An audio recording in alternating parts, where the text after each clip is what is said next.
and I'm also joined by the very ugly Lloyd. How you doing, Lloyd? I'm ugly. How you think I'm doing? I think you're doing pretty good. You're married. Doesn't matter if you're ugly or hot.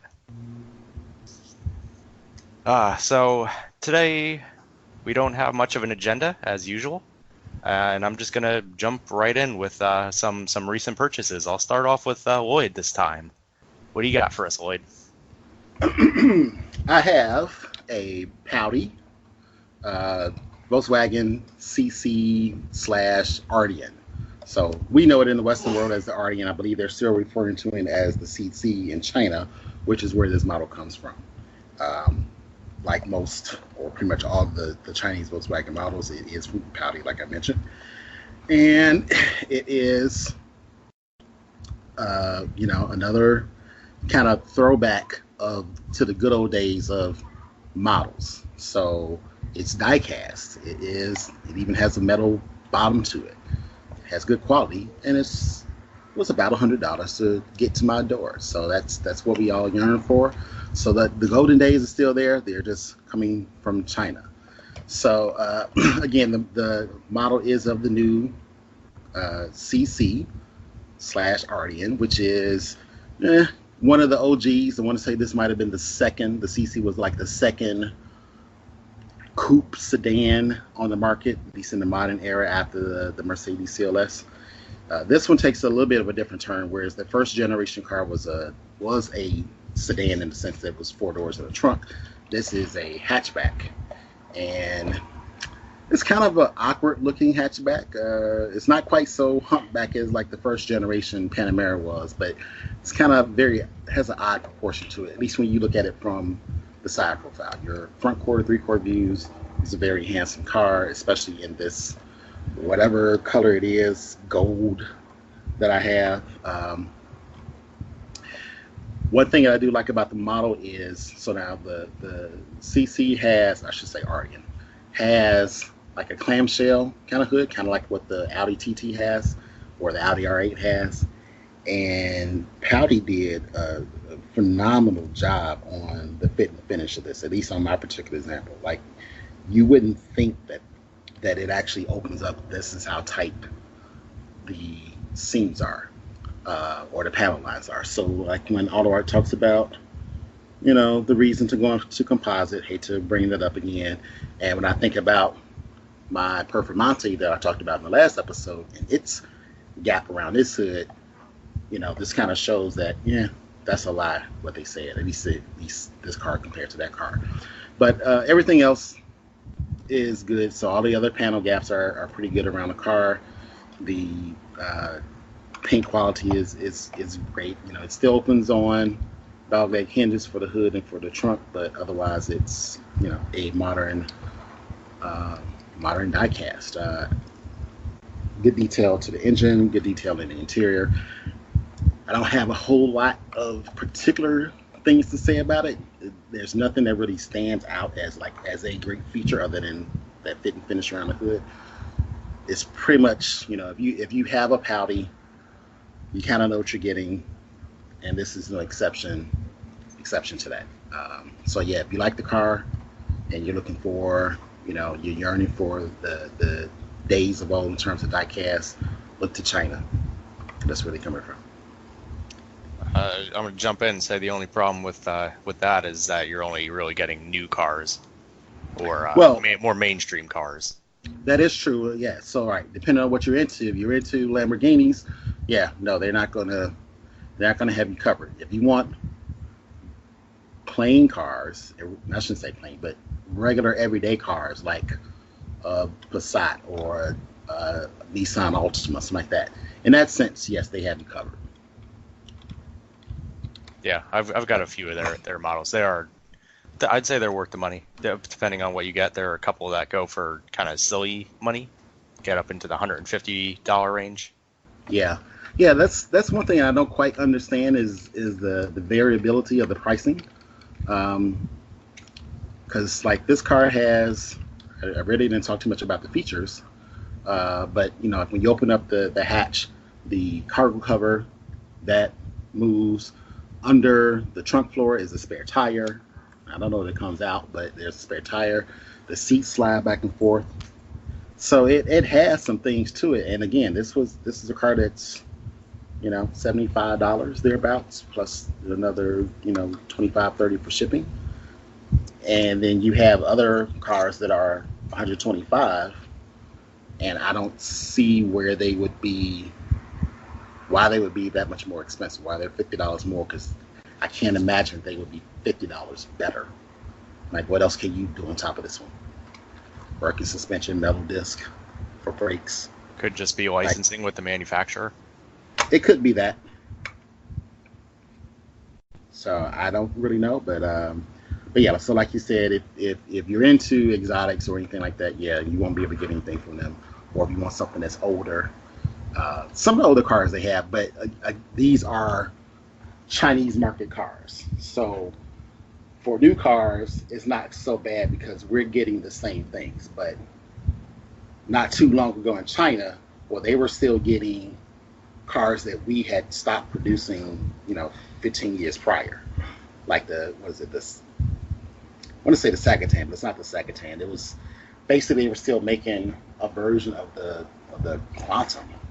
Oh, the Santana. Santana. That was still being produced into the 2000s. So, yeah. So if you go too far back, you're going to get cars that are definitely old cars for us, but modern stuff, sedans and things like that, they have you well represented. I will say too, when you're buying the Chinese market cars, because they are Chinese market, and I noticed it on the pictures that you sent me of the Ardean. I was actually driving behind a real one today. It had manufacturer plates on it on 287 in New Jersey. It was the same yellow color. It's a really striking car in person. The pictures don't do the car nearly any justice compared to when you see one on the road. But the model looks like it's sitting quite a bit higher off the ground than the real car was, and that's probably because the Chinese market one has maybe bigger wheels and tires or a taller suspension for the rougher roads. Yeah, that could be a thing. I know that was a thing in the past where the manufacturers would put slightly smaller wheels with taller profile tires and some slightly raised suspensions to accommodate the poor road quality. I don't know if that's still a thing in China. And this could just be a thing, kind of like with NORAD, Sometimes they get it right, sometimes they get it wrong. So this could just be a thing of where they got it wrong. Certainly, you can probably take the springs out and try to cut it, but I don't even see how to even disassemble this car. So we're going to leave that to the side for now. It's quite heavy, though. So who knows? Maybe after a year or so, just sitting on this weight, it'll be compressed like an old Lincoln on airbags. The air ride just gives out. Yeah. Well, that's about all I have to say about the Ardean/CC. What do you have to talk about? Well, I got two cars here because I don't have a whole lot to say about either one. Both of them are mini champs. I don't buy mini champs very often because they don't make a ton of stuff that I really want. Usually they're expensive, but these were surprisingly cheap. I scored both these models for, I think it was 120 before shipping from Germany because they came from CK model cars. But they're both Volkswagen Beetles. One is a sort of a lime green and one is white. They both sport very large wings with GT3R badges on the back. One is a Porsche 911 GT3 RS street car. It's that lime greenish color. I don't know the actual name of it. Porsche enthusiasts are going to hate me more than they already do. Wait. Hey, Scott, this is supposed to be Ryan's turn. Oh, I'm sorry. So yeah, Scott. You can talk about your Porsches. Okay. So Ryan, what did you get? I got a Porsche 911 GT3 RS. Say that again. For mini champs. It's a Porsche. It's a Volkswagen Beetle GT3 RS. So are you trying to prank us? No, so as you actually do know because we've discussed this on Xbox before, I don't care very much for all the 911s. They're like the Camry of the supercars now, or sports cars, whatever. There's so many of them. The Turbo, the Carrera, the GT4, the blah blah blah. I just don't care. But the GT3 RS is a car that I do really admire, from the looks to the sound, as Jeremy Clarkson would say, the scaffolding in the back, the little roll cage, and the big wing. It's to me, it's an impressive car. And if I had the money to buy a 911, I would not buy one unless I could get the RS. So I bought a watch recently, and we're going to turn this into the Live and Let Watch podcast. It's an Omologato brand watch. They make like sort of car themed, like subtle car themed watches. And it was the Wysock watch. So it's all black strap, black dial, black everything, except a little bit around like the second hand is the lime green that the 911 GT3 RS comes in. And I really wanted to get a model of a 911 GT3 in that same green, the Wysock GT3 in that same green, but only Spark makes it, and it's a dealer model, and it's like a $250, $300 model. So that went out the window. But Mini Champs makes a sealed die-cast 911 GT3 RS in the same green with a black stripe, which is the one that I got because, well, it's as close as I'm going to get to the Wysock car. So like I said, it's sealed. No engine or trunk, no frunk, no doors, nothing opens. The wheels do roll, and the front wheels do steer, although they're not connected to the steering wheel. The interior, from what I could see, looks very well detailed, especially for a model that cost me about $60, $70. You could see the scaffolding in the back. The nice little roll cage is painted black. The whole interior is all black. That's all I've really got to say about that. But while I was on CK Model Cars and looking to buy the 911 GT3 RS, because they're coming from Germany and it's flat rate shipping, I decided to fill the box and get two. So I bought, get ready, Lloyd, a Porsche 911 GT3R. So this is the race car variant, I guess, version. It's white. It has no livery, which is kind of how I like my race cars, to have no livery. It's very wide. It's also sealed, so no frunk, no trunk, no doors, which is a bit unfortunate, honestly, because I would have liked to see the engine in the back of the 911 race car. But the wheels do not steer on this. They don't turn at all. They roll, but they don't turn. The kind of weird thing about this is on the base, there are these three little, I don't know what you'd call them, knobs, I guess, that are where the car screws into the plinth, but they're not removable. So when you set the car on your shelf, it sits on those three knobs instead of on the tires. Really? Yeah, I'm not really sure why that decision was made. Yeah. But it also has a big wing, and Porsches with a big wing, they do something for me. You could show me the biggest wings, only the biggest wings. You could show me your Turbo 4S and I will fall asleep. You show me a 911 GT3 RS and I will be standing at full attention. If you know what I'm saying. Kids, don't ask your parents.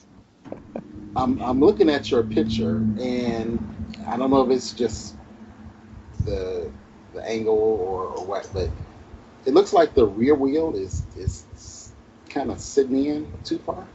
It is.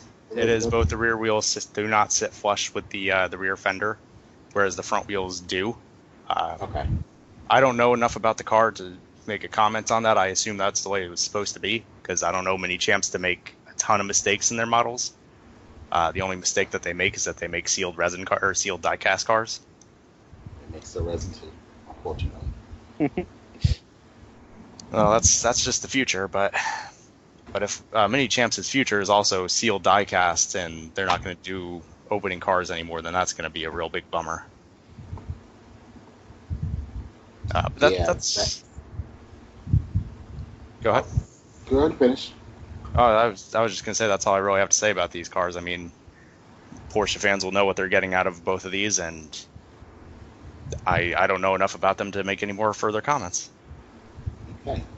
So I just want to interrupt real quick here before before you go, Scott, and say that I earlier today was almost ready to pull Orion, and by that I mean this. So, for those of us out there who play Forza Horizon, as you know, that there's like every hour they do a Forza-thon live where you do 3 events and you earn points to spin in a little shop.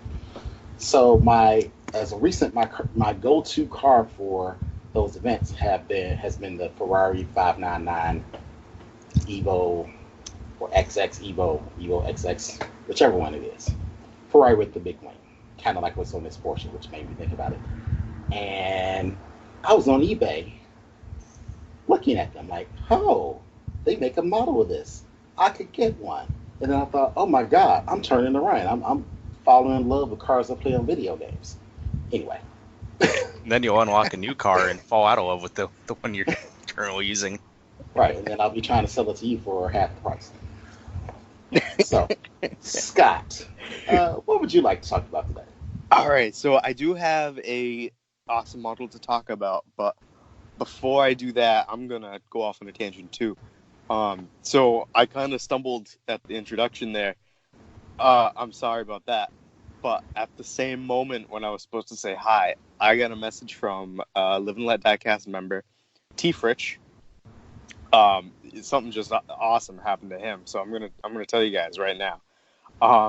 So back a few years ago, looks like 2016, he wrote a story about a Matchbox Ferrari 308 that he found in his garage, that he happened to own when he was a kid, and that toy car was a strong connection to a family friend named Bob, who actually owned a real Ferrari 308.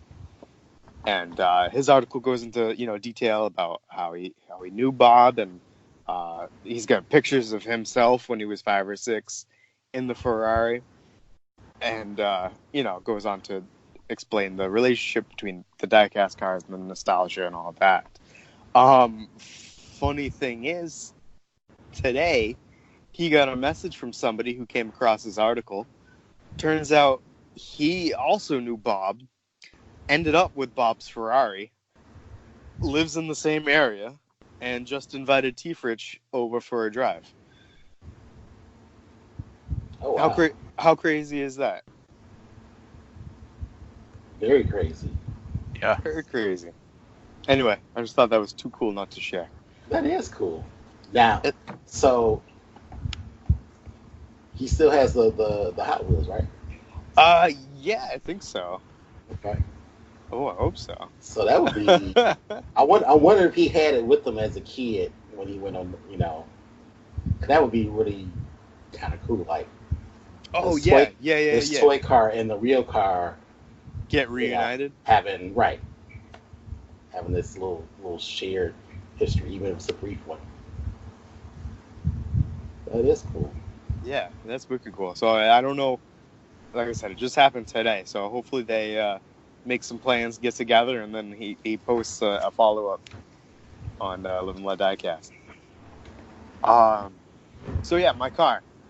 So yeah, continuing with the trend of buying sealed models, even though we don't want to. I got kind of a surprise earlier this week when eBay popped up and said that Replicars had a bunch of 1969 Holden Hurricane concept car models in stock for $99.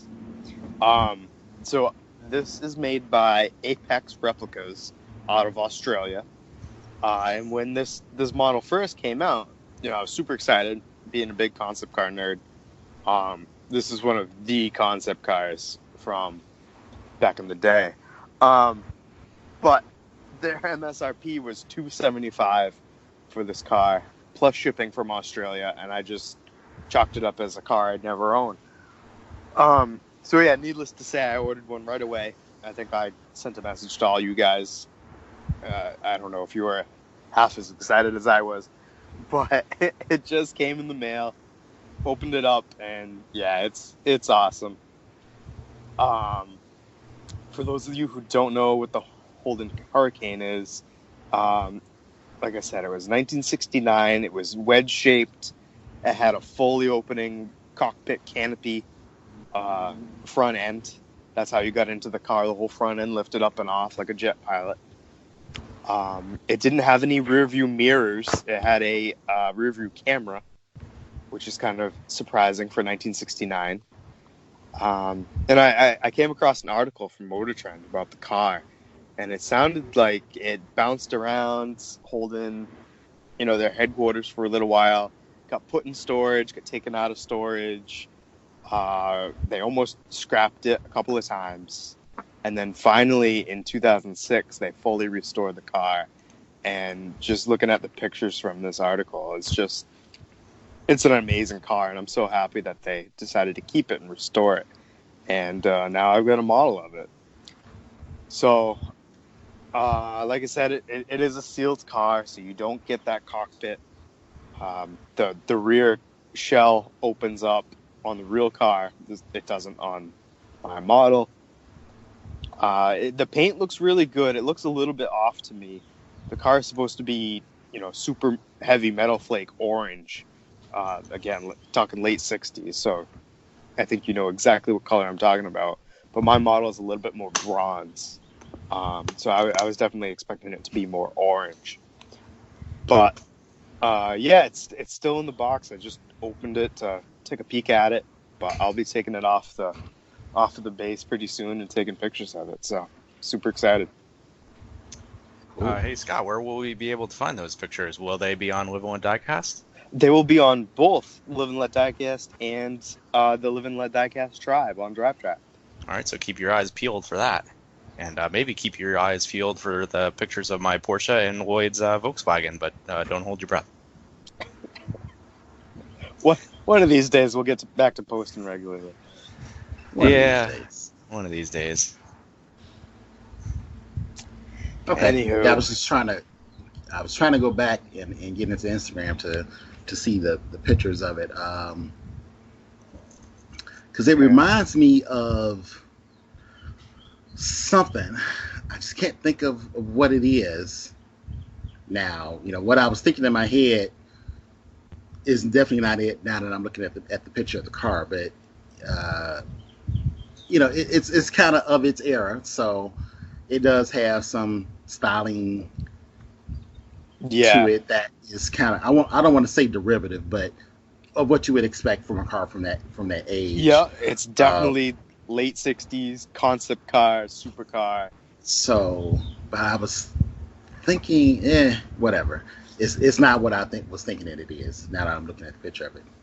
But so that whole, so the door, the glass, all that opened up. That was it a rear opening or forward opening canopy? That's forward. Forward, okay. So I think it lifts up and forward. Okay.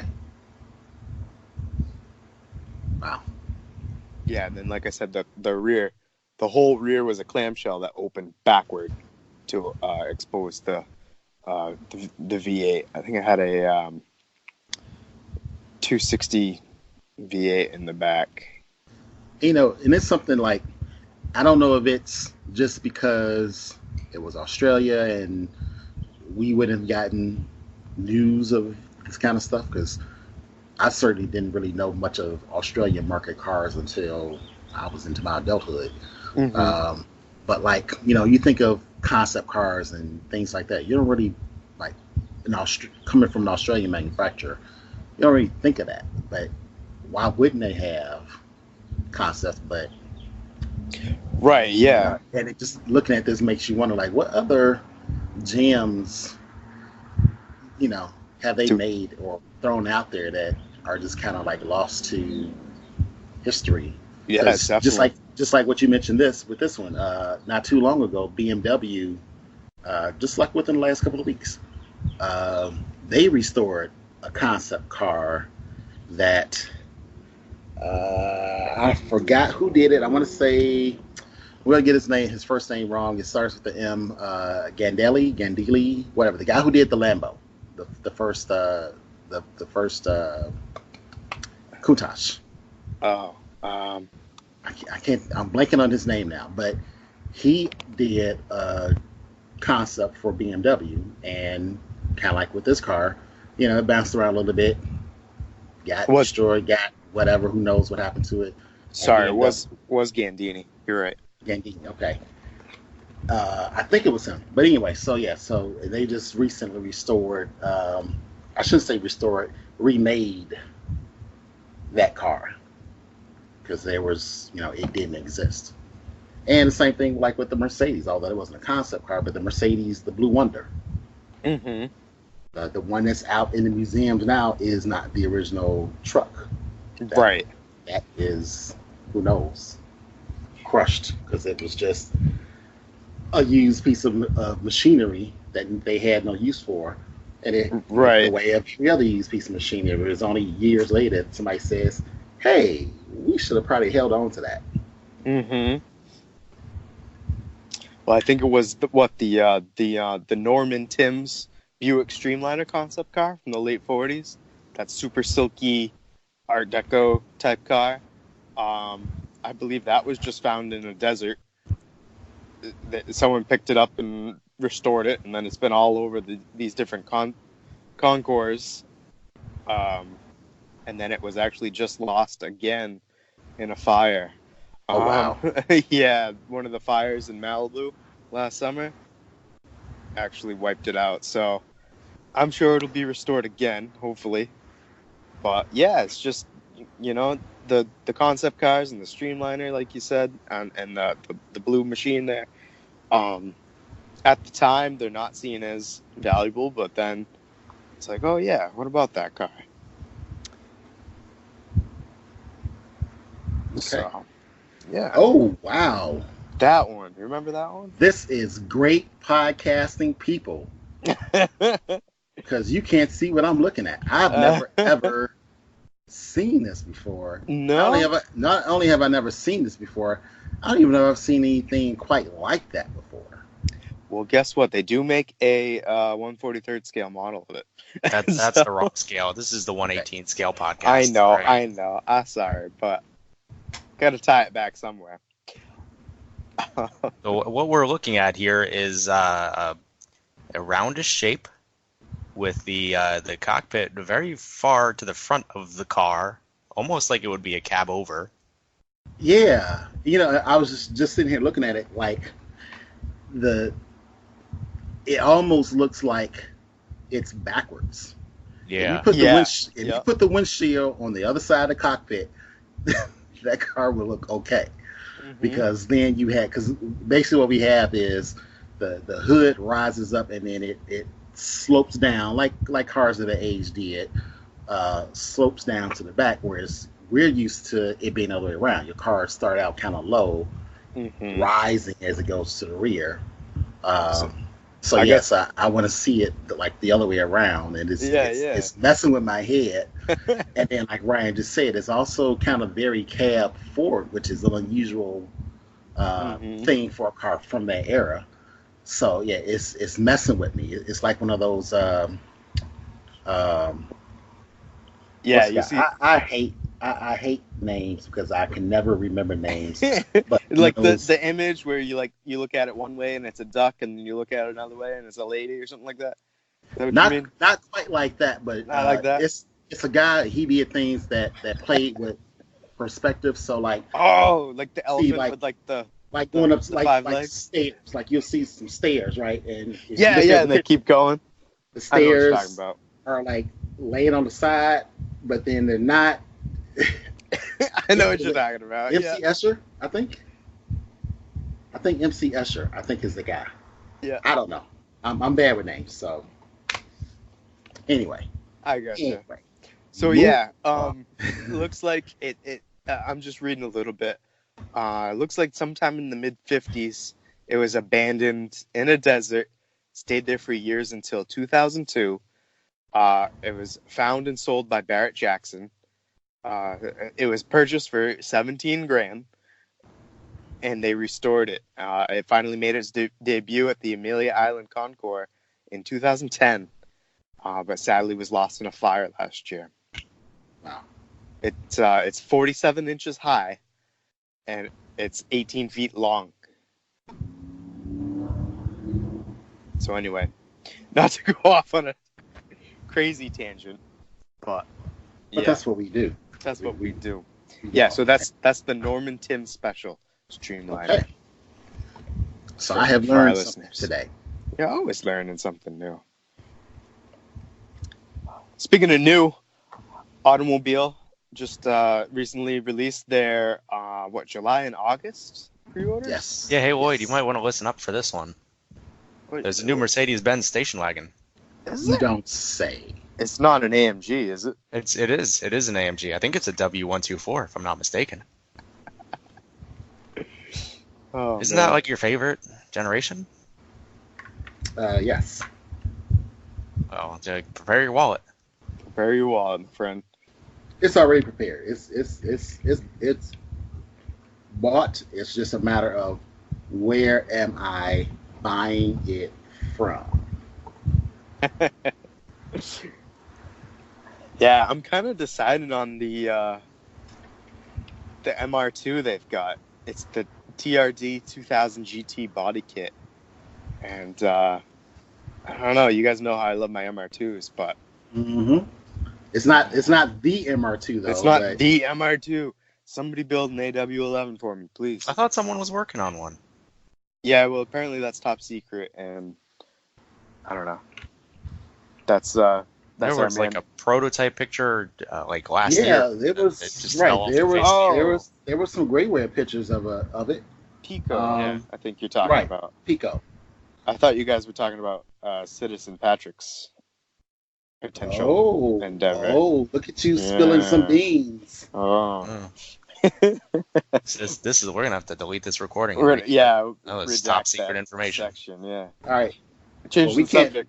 that requires us editing, which is work. And we don't do work around here, so Sorry, all Patrick. you all Sorry, just- Patrick. Just don't. Just I'm pretend like pretty you never sure- heard that.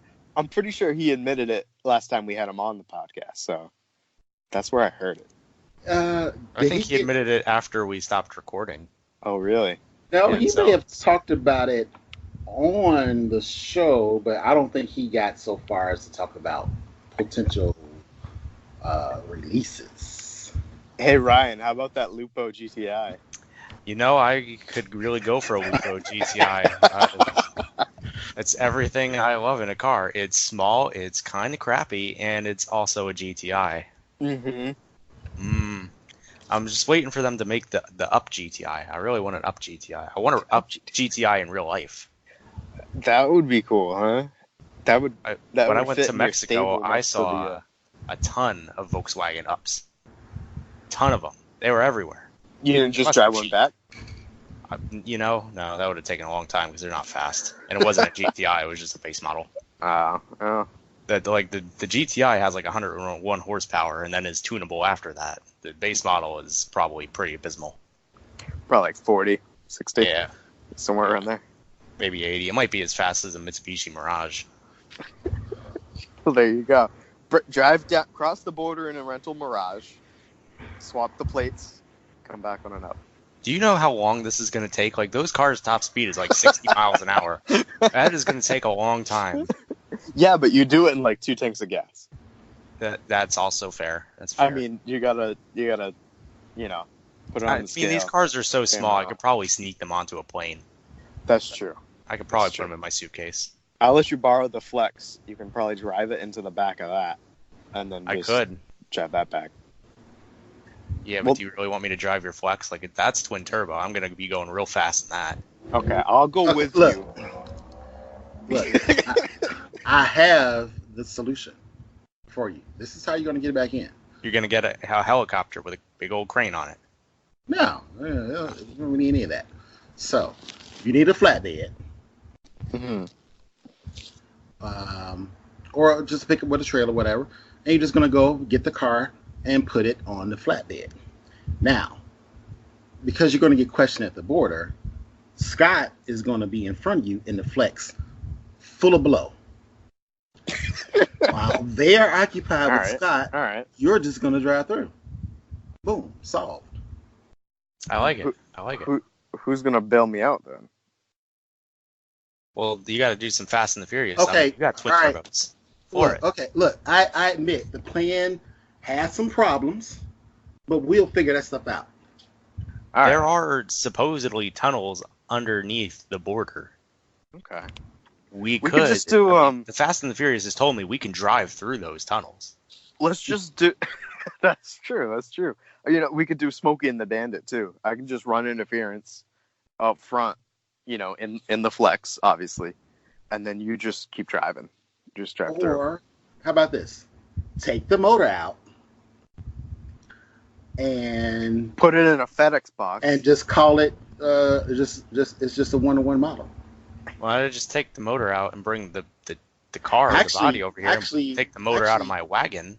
And That'll up be a built motor. and up is like a 1/4 scale car. So just it's a quarter scale model. That's all it is. There you go. All right, bringing it back. August also has some pretty interesting models too. They've Nobody got wants to talk about that 240. No, it's a rally car. I don't. It's It's the the wrong. rally car. Like, guys, if you're gonna do vintage Japanese cars and you want people to buy them, just make the car. Just the car. Don't put the stupid dumb stuff on it. I don't want the rally car. I want the car. That's a great point. That's sound advice. Especially, like $50. All right, I get the rally car. Fine. I mean, it's still a car that I couldn't have. Now, automobiles are not $50 cars though. They're like what, 100, 120? Yeah. By the time you get one over here, yeah, unfortunately. After shipping, yeah. At $120, this better be a car that I want on my shelf. I want to look at. It better be the one that I personally want, even if it's the wrong color. If it's red instead of blue, that I could care less about. But I can't justify starting a collection of rally cars because I can't get the regular versions. Mm-hmm. That's my rant. Sorry, guys, I got a little angry there. No, I think that makes a lot of sense. Vintage Japanese is hot right now, Mm-hmm. and Anything with the word 240 with the numbers 240 in it, yeah, it's gonna sell. it's gonna sell. And here's my thing. Like, granted, okay, I don't pretend to be a historian of the rally race scene, but like when I think of rally cars, the 240 is not amongst them. And maybe I'm wrong in this. Maybe it was a very successful car or whatever, but like, that's not something that you really hear when somebody gets into the history of the 240 line or the SX line or whatever it would have been for Nissan. You don't hear about rally pedigree. So that's kind of, to me, is like that's an odd choice to make. Like, what's the significance of this particular car?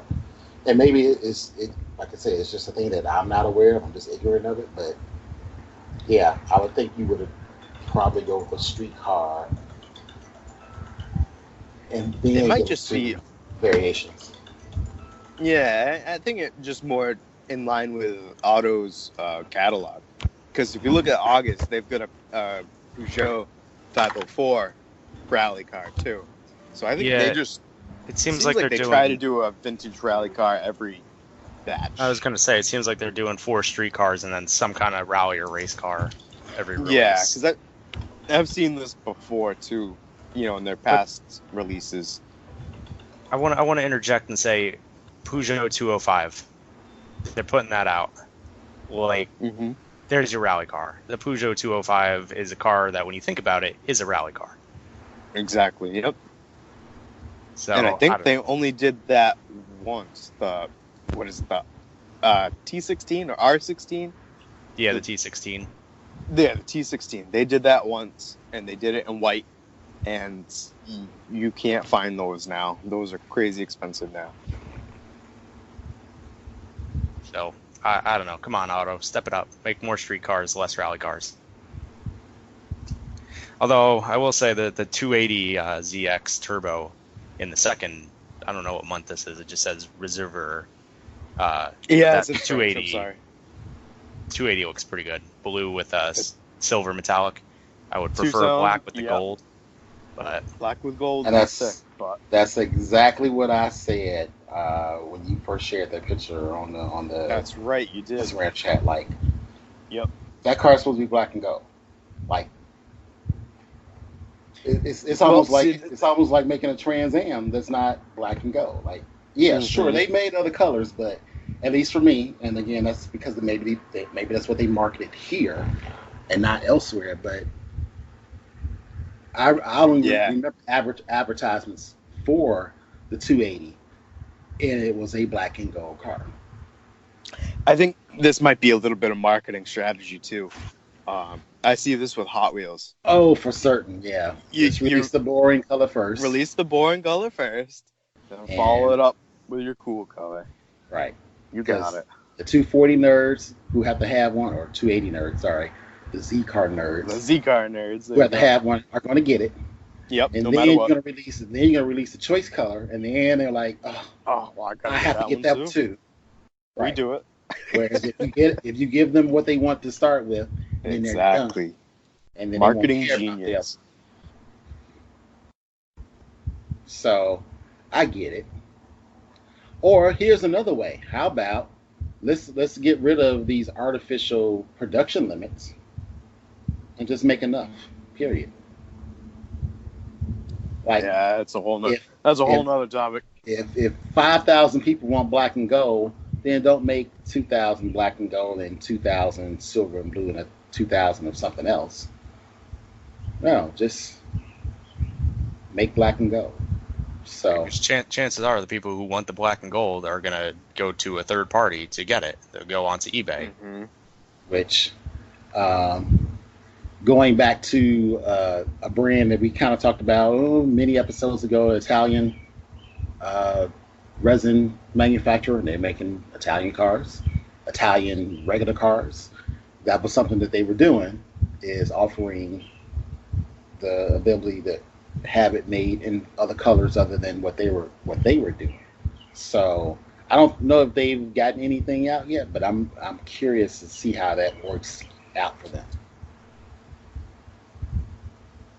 Because part of the problem here is that, like, we think of it as, well, just make more or whatever, but the way they tend to do it is this production run for this car, if they're making 2,000 models, they're going to make 2,000 models in that color, and that's that.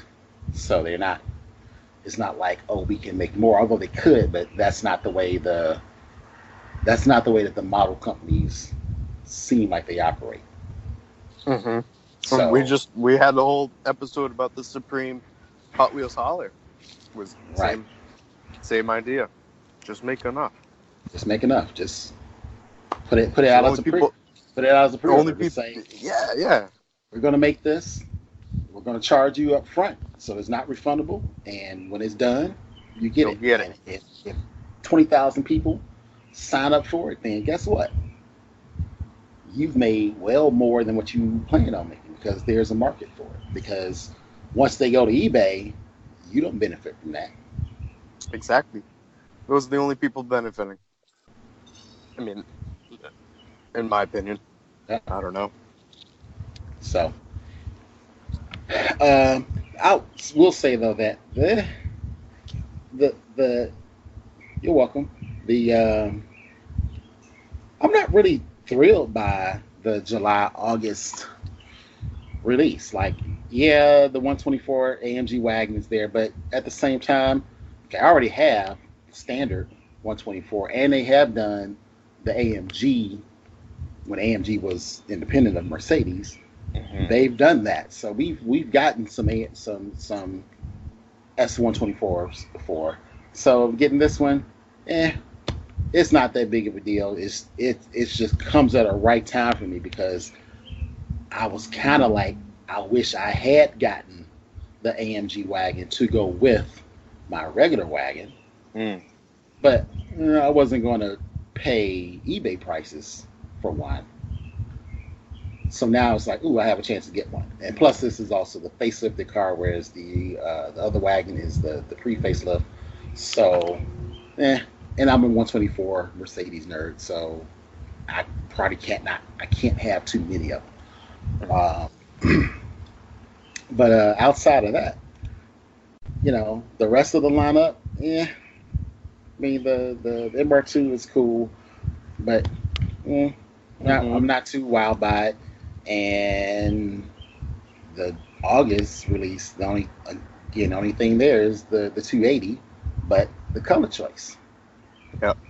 I guess we could mention what else is in these releases. The Alfa Stelvio SUV. Which didn't they do the Stelvio already? They did it in red already. This is another color. Okay. Mm-hmm. Yeah. The Citroen ZX16 valve, which looks terrible. Like, it looks like a fine model, but it looks like a terrible car. The Renault, is that 11 or 2? That one. I think it's 11. Renault 11 Turbo, which again, I'm sure the model is good, but the car looks like junk. You know what?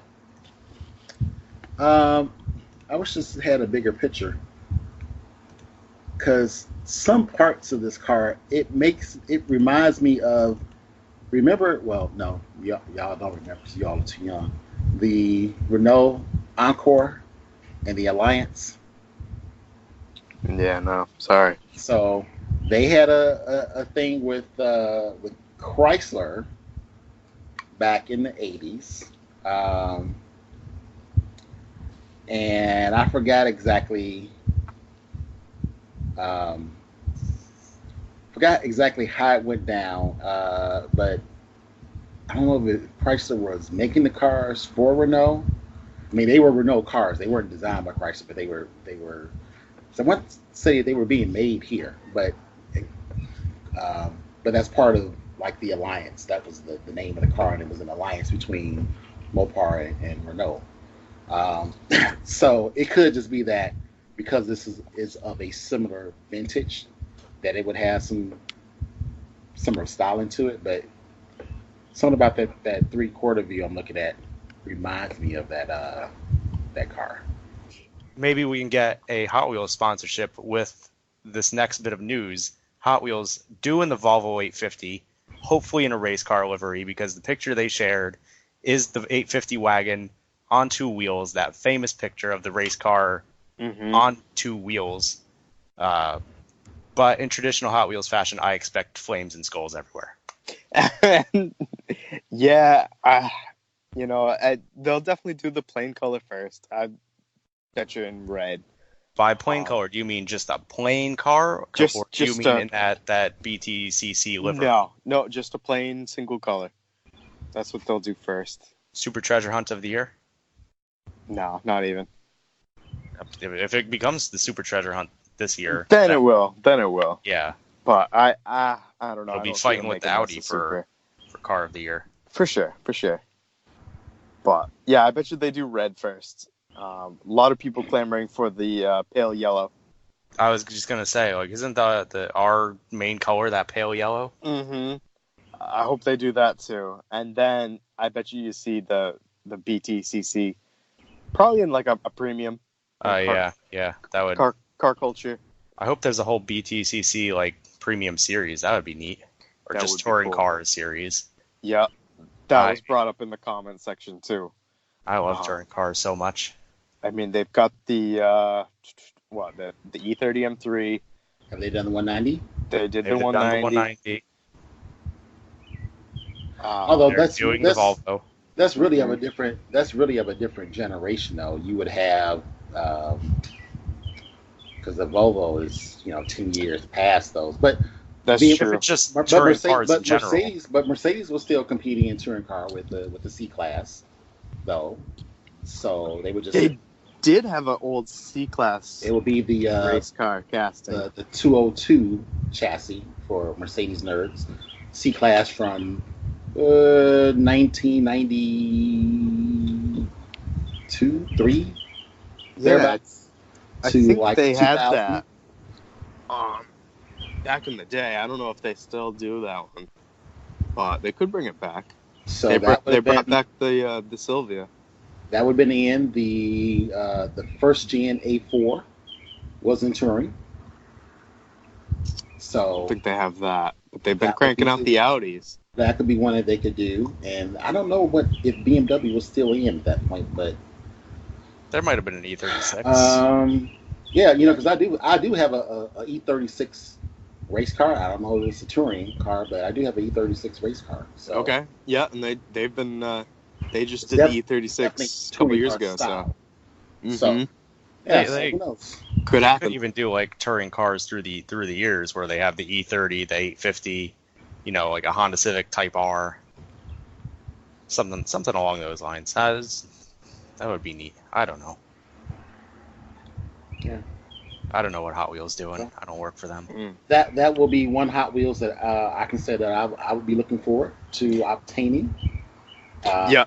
I actually Yeah. was just chatting with a friend because somebody had posted a picture on Instagram of a bunch of the turbo bricks in various scales, and I just commented on how like I kicked myself because when those were like $98 models, like I wanted them, but I just you always have the issue of your want list being greater than the funds that your wallet can support. Yep. And so it was always something I wanted a little bit more than the Volvo, and it just never got to the top of the list. And then when they finally did get to the point where like, okay, I want this, well, now it's an additional $100.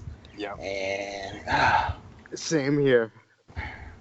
Yeah. and I think they're beyond that now. I don't even know if I can get one for under $200. Not without AutoArt getting actually made the 850R in that pale yellow, and Yes. I bought one a few years ago as a gift for my best friend's birthday. He's a big Volvo fanatic. And that car at the time, I know he doesn't listen to this podcast, so I can say the price. It was like $110. It was nothing. And now I'm kicking myself because I really like the model. Like I took it out of the box and looked at it. It was a really good model, but I was doing just the JDM stuff at the time. I was like, I have no space to put this. Now that I'm kind of collecting wagons, I go back to buy one, and it's like a $250, almost $300 car. So talking about kicking yourself for not buying while they're cheap. Could you get it back from this friend? No, No. I'm not going to. Damn. Well, All right, guys. How about some questions? Oh, wait, don't you have a thing that you want to talk about? Speaking of sponsors sort of thing? Sponsors. Oh, you want to do that first? We can do that first. Yeah, while we're on the topic of Hot Wheels. All right.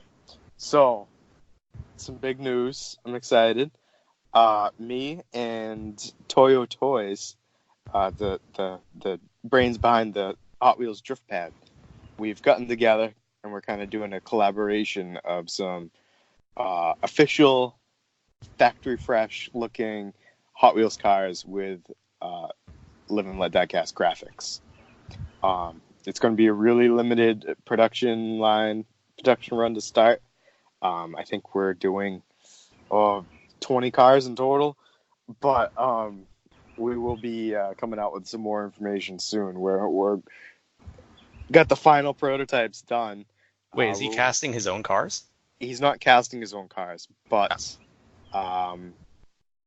he does have a way of creating custom graphics on the cars. Okay. And it's can you say what the car is? There's two cars actually. They are of the JDM variety. 510 wagon. No. Oh, what a shocker. No.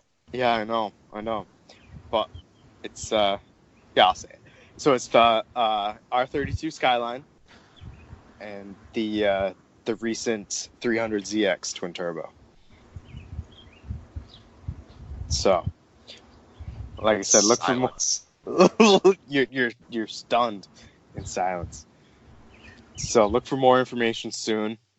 Obviously, I'll be putting it up on Live and Let Diecast as soon as we're ready to announce it. But you guys heard it here first. All right. Okay. Doing big things. Big things. And speaking of announcements, just a brief one here because I don't think anybody's going to really care about it. But so while we were on that break, we were talking about how We're kind of in a summer doldrums in the model world where there's not a lot of news. At least it doesn't seem like it's a lot of news happening. But then out of nowhere, here comes Auto Art dropping NSX race car on us Oh yeah. from nowhere. Oh, yeah. Not tied into a show, or whatever. It's just like, oh, here's a picture of an NSX. Mm-hmm. Fortunately, I don't do race cars, so I'm not tempted by it at all. But it does have a big wing on it, Ryan. This I was just gonna say this could be a problem for me because it also doesn't have a livery, and I mean, if I couldn't get the Porsche 911 GT3R in the plain body, I wouldn't have it. But Mm-hmm. plain body race cars, they really do it for me, and this looks pretty good. Now, I do think GT Spirit is coming out with the same model in August. I would rather buy a composite model than a resin one. Although GT Spirit's resin is quite good. I will say that. I'm quite happy with my ABT RS6, and I'm looking forward to, I think they're releasing an ABT RS4 soon. Yes. Mm-hmm. The RS4 is the wait. I don't know if that's I don't know if it's ABT, but I think the RS4 that's coming out under their diecast. Oh, right. No, there's I'm pretty sure there's another one, like a blue RS4 ABT tuner car. I thought I had seen it. I'm loading up their website, which is great. Yeah, me podcasting. too. Sorry, everyone. It could be. RS4R ABT in gray. Yeah, that's it. That's the That's one. the one. Yep. I will be July. definitely buying that. I will actually maybe be pre-ordering that as we speak if it's coming out next month. It's coming out next month. Oh, where's the pre-order button? It's So not while on y'all here. are doing that, Are you trying to pre-order through GT Spirit? Yes. no, can't do No, that. you can no longer do Oh, that. really? Because that's how I got my RS6. I pre-ordered through their website. So You should be able You were to. at obviously, you don't listen to the podcast. No, I don't. I don't listen to the I barely listen to you guys while we're recording the podcast. So, GT Spirit, and this is really kind of funny because GT Spirit and Auto, they're sister companies. So, why one is doing it and the other isn't is kind of strange. But anyway, so GT Spirit is no longer doing direct sales. Huh.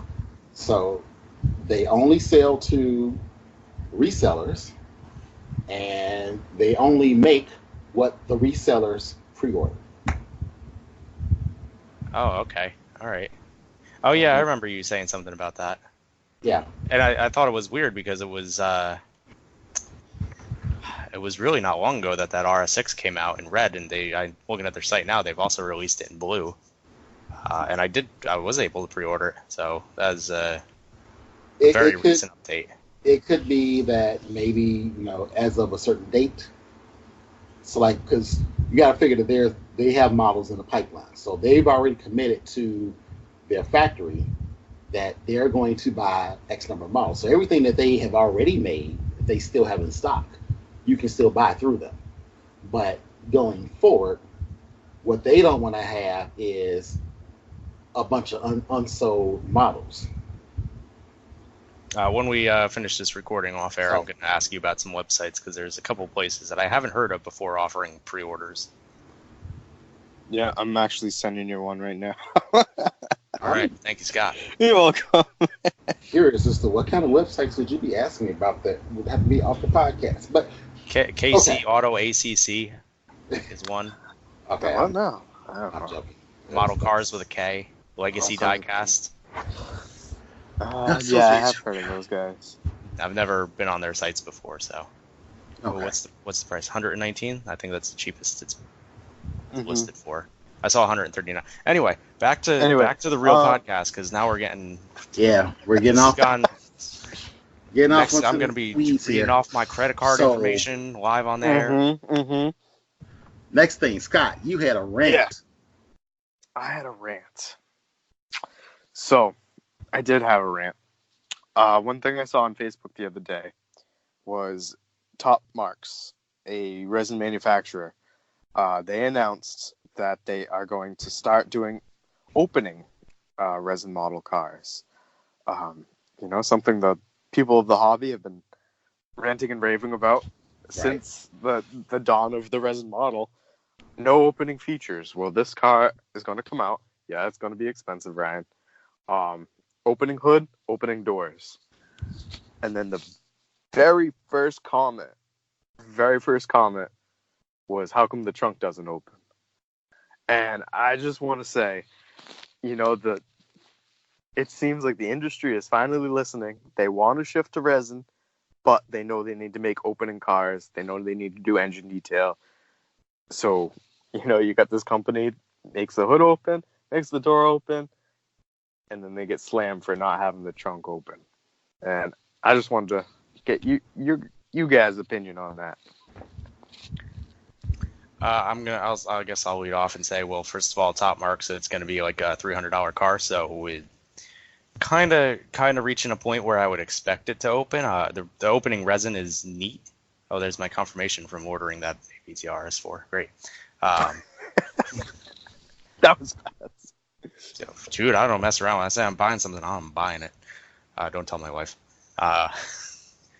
But yeah, the $400 is the $300. Anything over $250 is big money to me, and I'm gonna start expecting various features, whether it's a resin car or not. I expect it to either, like, the windows better not flex at over $250 the way like an automobile does. I'll forgive automobile because they start at what, 80, and then after shipping it's 120. Correct. Fine, yeah. It's kind of a budget, but 250, 300, 400, your windows better be on there solid. They better look good. They better not flex. And yeah, kind of like maybe start figuring out how to get opening parts. I may not expect it to be perfect because I know opening resin isn't a big thing, but yeah, start playing with that idea. Mm-hmm. That's the way I look at it. I think this is like the first step in the right direction. Yes, it's a high-end whatever, but I think it's going to trickle down, and then they'll share hopefully they'll share technologies, or the other companies will copy the technology, and then you get the best of both worlds. You get the manufacturers making their resin models because they need to cut costs in order to survive, but us as collectors, we get our opening features back. Right. As far as the complaint of the trunk not opening goes, though, what are you looking at in the trunk? Like, really? Exactly.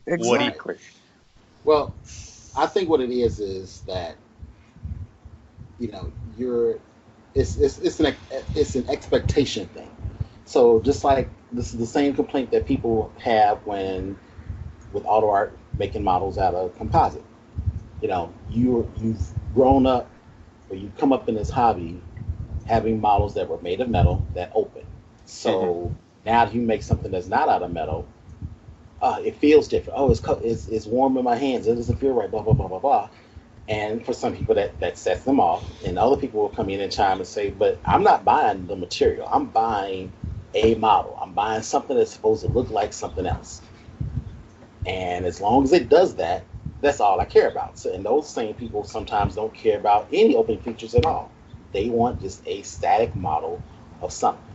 And I'm kind of like in the middle of those two. Like, I can acknowledge that I have a preference that's based off of tradition and not off of anything else, while acknowledging that some of that preference is really just BS. And like I talked about this when I reviewed the mini champs, the Norev BMW 8 Series, because that has a sealed trunk.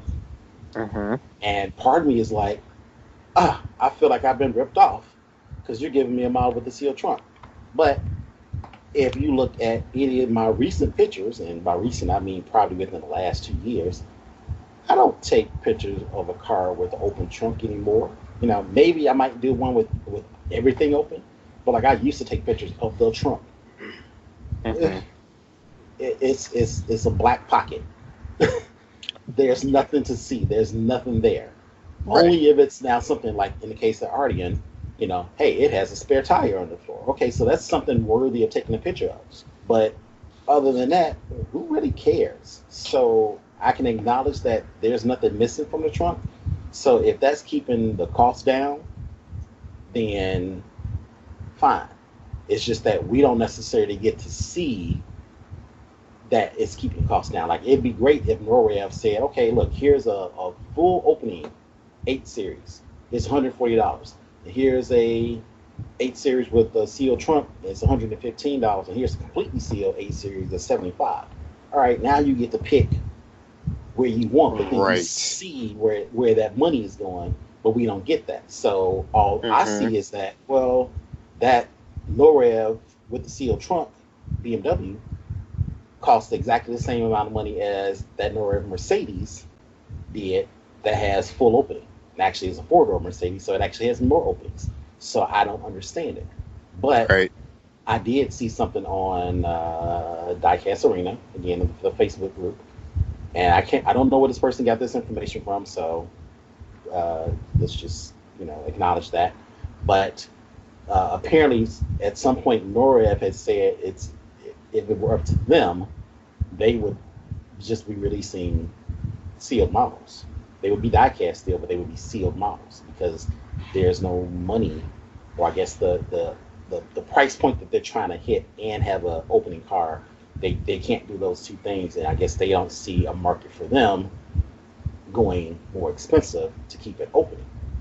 The main reason why all their Mercedes models are openings because most of those are dealer models, and Mercedes is like, I want opening cars, or we want opening models.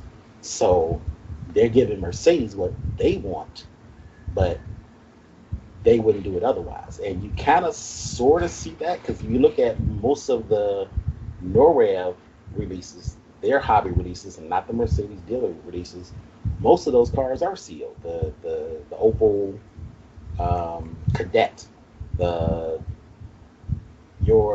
Citroen, Ryan, that you got, it's partially, what is it, doors open? No, everything opens. Everything opens? Yeah. All right, well, never mind then. But some of the cars are, like I got the Mercedes, the 123 Coupe.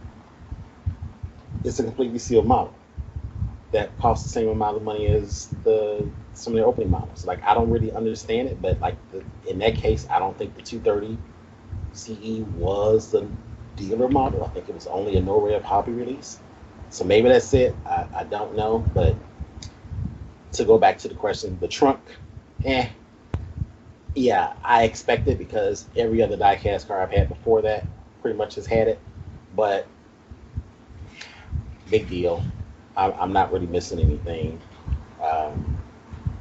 And again, if it's what they have to do to try to keep the costs in check, then okay, it's just that, again, we don't really see that cost being contained because they still keep going higher. So, totally agree. Like with Auto Art, when Auto Art said, "Oh, we're doing composites because we're trying to keep the cost in check." Granted, that was probably 4 or 5 years ago when they said that, but you're trying to sell me a Shelby Mustang that's $200 when I could have bought a Shelby Mustang 5 years ago for $100 that was metal. Yep. I'm not seeing it. So, exactly. Yep. And I don't see inflation over that 5 years being that high. Yeah, and it definitely, we were talking during the break too, that threshold, right? It's a car. Yeah, it's a really cool car. I'm sure it's going to be an awesome model, but do I like it $200 worth? Right. Probably not. Yep. So, moving right on along, or I think we've talked about that subject. Yeah. Yep. Yes. Did that. All right. So we have questions because Scott knows how to social media. That's right. So the first one comes from our dear friend Yuli. He wants our opinions. If you have $35 to spend on a new or used 118 model, how do you search and where do you search first? Okay, I'll go first since everybody else is quiet. So, first I would say I'm going to go under the assumption that this is a hard limit. So don't say, well, just save us some more money or whatever. Right. Don't say that. It's $35, and I'm also going to assume it's $35 for the model, not 35 for model and shipping, because then that gets to be really, really hard. That being said, $35 is really tough. Well, let me back up. First, you should be getting what you want versus buying to a price. So even if you could find let's say in my case, a Duesenberg Model J, Model S, whatever the Duesenberg that everybody's supposed to like, for $35, right? And it's let's say it's auto art type quality. That's a heck of a deal, but it's a car I have no interest in at all. If I bought it for $35, it would only be to try to sell it for more. Mm-hmm. So don't waste $35 on buying a car that otherwise does not appeal to you. Get what you like. Now, with that being said, for new models, for the most part, you're looking at Maisto, and that's just barely Maisto, because even Maisto normal prices on eBay is right around that $35 point. But there are some Maistos that at that price, Buragos as well, and some Wellies. I think pictured here in the chat was the Welly Porsche 911 2.7 RS. Mm-hmm. That's a model. That is a model that I have. I think I paid $32 for it when I got it, like last year or so. Excellent model for the price. Not perfect, but it's a $32 model. Yep. But then some old models are out there either because a company made too many of them, like say UT and C5 Corvette. You can pick up a C5 Corvette still for probably about $20. Yep. That's a great one. So that's a good one. Some of the Hot Wheels Ferraris, not the Elites, but just the foundation cars, some of those will slide in, like the 599. I think you can get a foundation 599 for around about that price. And this is what's on eBay. Because in terms of looking, like where you can find the deals at, yeah, I don't want to say eBay is the only place, because you can get like American Excellence or CK replicas. They will have models on sale, but like especially like something like CK. All right, fine, you got a Smart 4.2 for $19, but it's gonna cost you $35 to get it shipped. So exactly, that's probably not a good example. But they have had it on American Excellence, so yeah, so you can go to some of those sites and see if they have open box or something like that, or again, a model that for whatever reason was overproduced, didn't sell well, and now they're just trying to get rid of them. And I just mentioned that one as an example. It is the Smart 4.2, I think, the convertible or whatever. Different places have it, definitely for less than $30. But to go back to the first point, you have to kind of like the car first. Right. So if you don't like it, don't waste your money. Yep. And I'll leave it at that. That's talk long enough. Yeah, I agree on all points. I think you're looking at, a Maisto or a Barago. eBay's your best bet, or maybe like a local flea market. But also, Costco season's right around the corner. And yes, I do think we talked about a couple episodes ago, their 2019 cars, if they make it into the Costco batch, you got the Huracan. What? Oh yeah, the Huracan Performante. Yep, that's going to be in there. And the Bugatti Divo.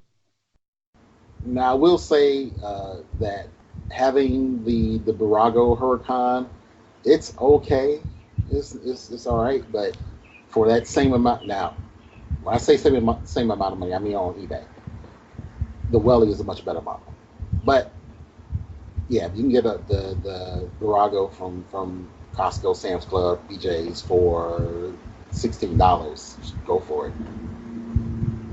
Mm-hmm. But yeah, they haven't announced much. Maisto Barago, I know we're kind of getting off track here, but Maisto Barago hasn't announced very much in the 18th scale arena recently, so I'm not even certain what they're going to have. Yeah, that's all I've seen. They announced they released their 2019 catalogs. I think it was those two models. There might have been a third one that kind of piqued my interest, but that was it. Unfortunately, in the 2018 catalog, they had the Ferrari, the 812 Superfast. That car doesn't exist that I'm aware of. no. So yeah, I don't know what they're doing in the 18 space, but so it's gonna be interesting to see what's on the pallets come July, August. Yep. What tidbits do you have, Ryan? Well, I would really recommend not buying Maestos as much as possible, but I guess if you only have $35 to spend, it depends on what you really want. Like, there's, if you're trying to buy Lamborghinis for $35, you're gonna probably have a hard time. If you're trying to buy Ferraris, you're gonna have a really hard time. I know Yuli used to collect Ferraris. I don't know if he still does, but $35 is not much. I mean, you could go on eBay and maybe you'll get lucky and there'll be like a someone who just doesn't know what he has and he's selling like 3 cars for an auction for $30 and no one bids. Maybe that's the way to go. Just go see what auctions you can get. Right. And I was just going to say, right, look for some auctions. Sometimes things, for whatever reason, people don't list them right, don't put the right search terms in there. Not search terms, but when they make the listing, they don't spell auto art right, they don't spell Porsche right or whatever, and it flies under the radar. It doesn't catch anybody's attention. Those are my favorite. Cheap. In the end, like if you're okay with maybe having a less than perfect model or having to maybe do some work on the model, sometimes somebody have a model, oh, the mirror's broken off, so I'm selling this $100 model for $25. That's a good one too. Yeah, I'll put it in the case and I'll just make sure the passenger side stays toward the wall.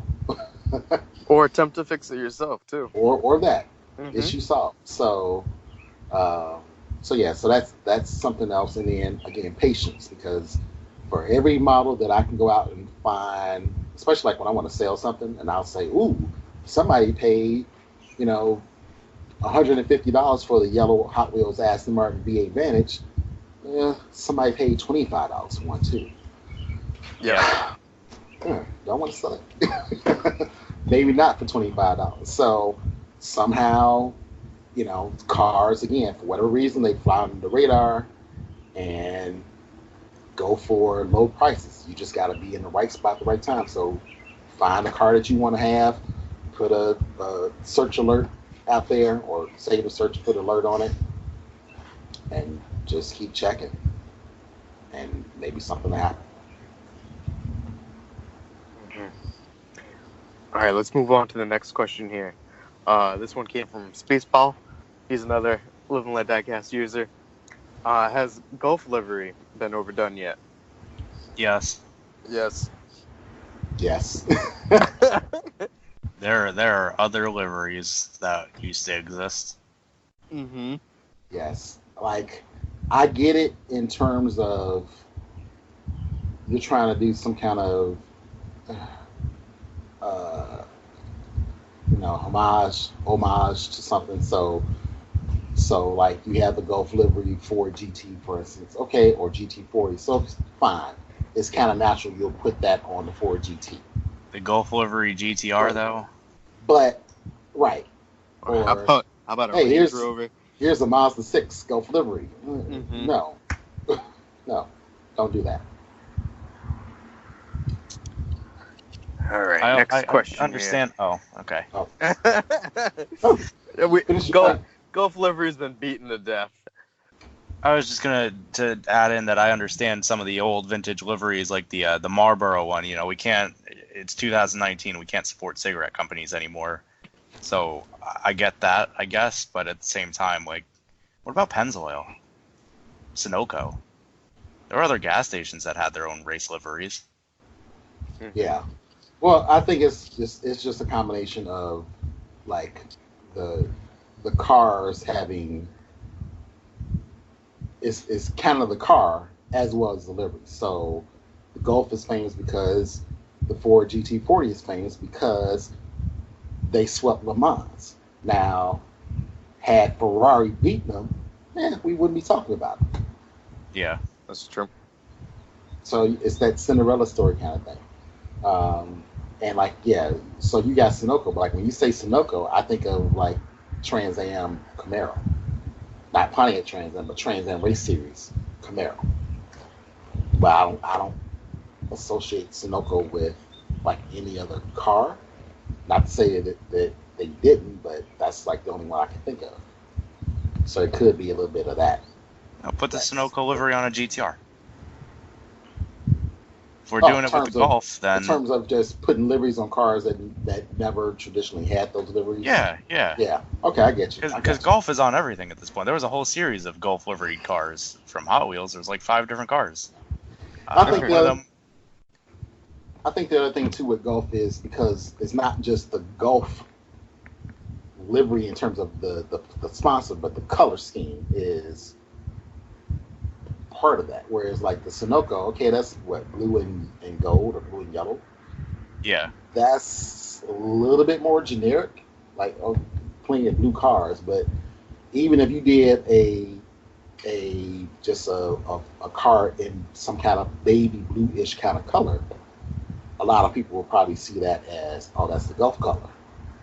Even if that's what you were not trying to get, it's still going to be kind of looked at as that color. And then once you throw orange on it, even without the words Gulf, that's just automatically what that is. Because it seems like that color belongs to that sponsor. Whereas blue and yellow could be a bunch of things, or like red and white. That could be Marlboro. That could be Marlboro. Yep. So I think that's part of it too. Is once like you see those colors, you instantly know what that is. You don't have to see any branding in terms of words to identify that car. So I think that's part of it too. But yes, still overdone.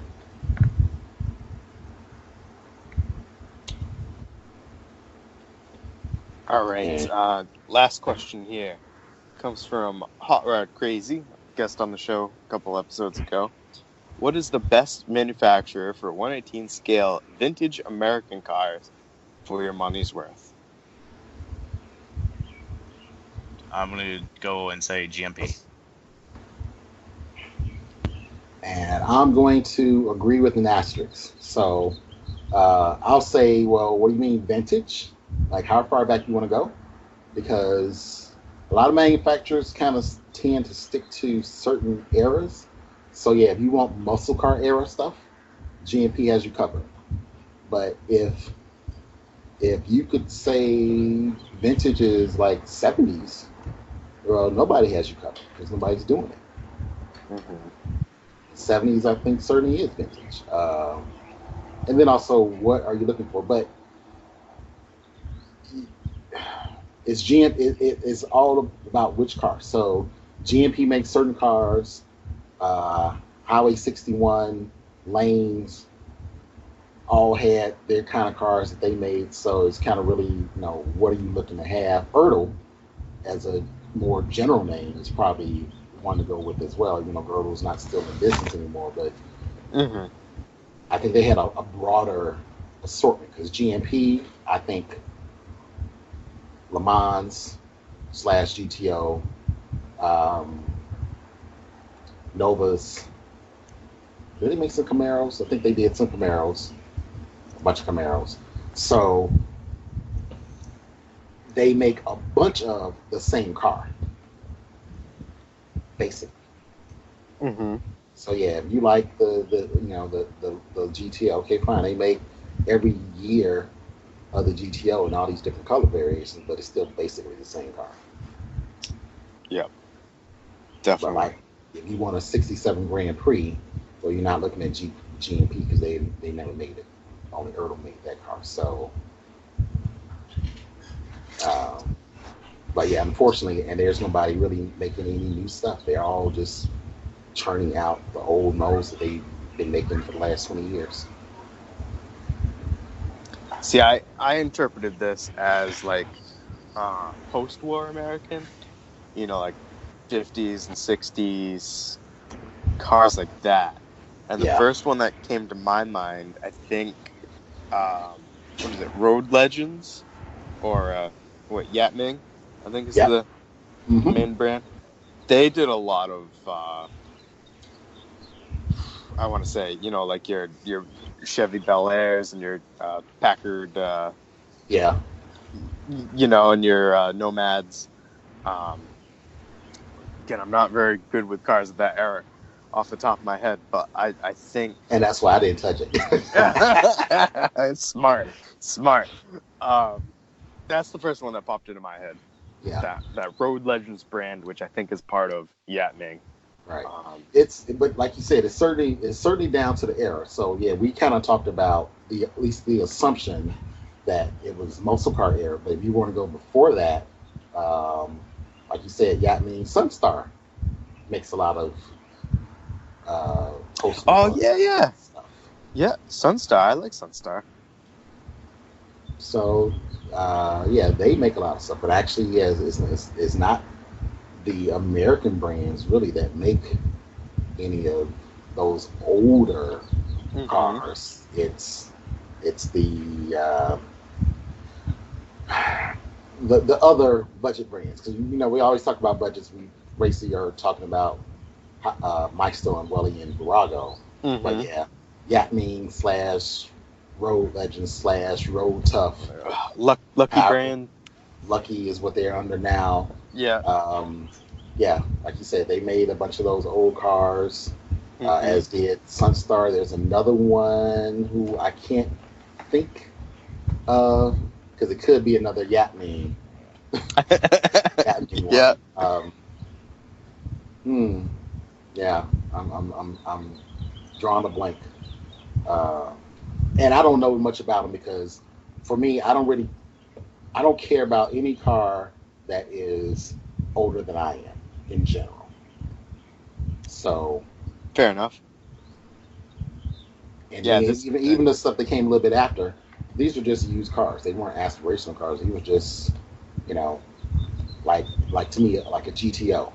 Well, I saw the GTO all the time, not as a GTO, just as a Le Mans, and it was beat up and rusted out, because that's what happens to cars in Chicago.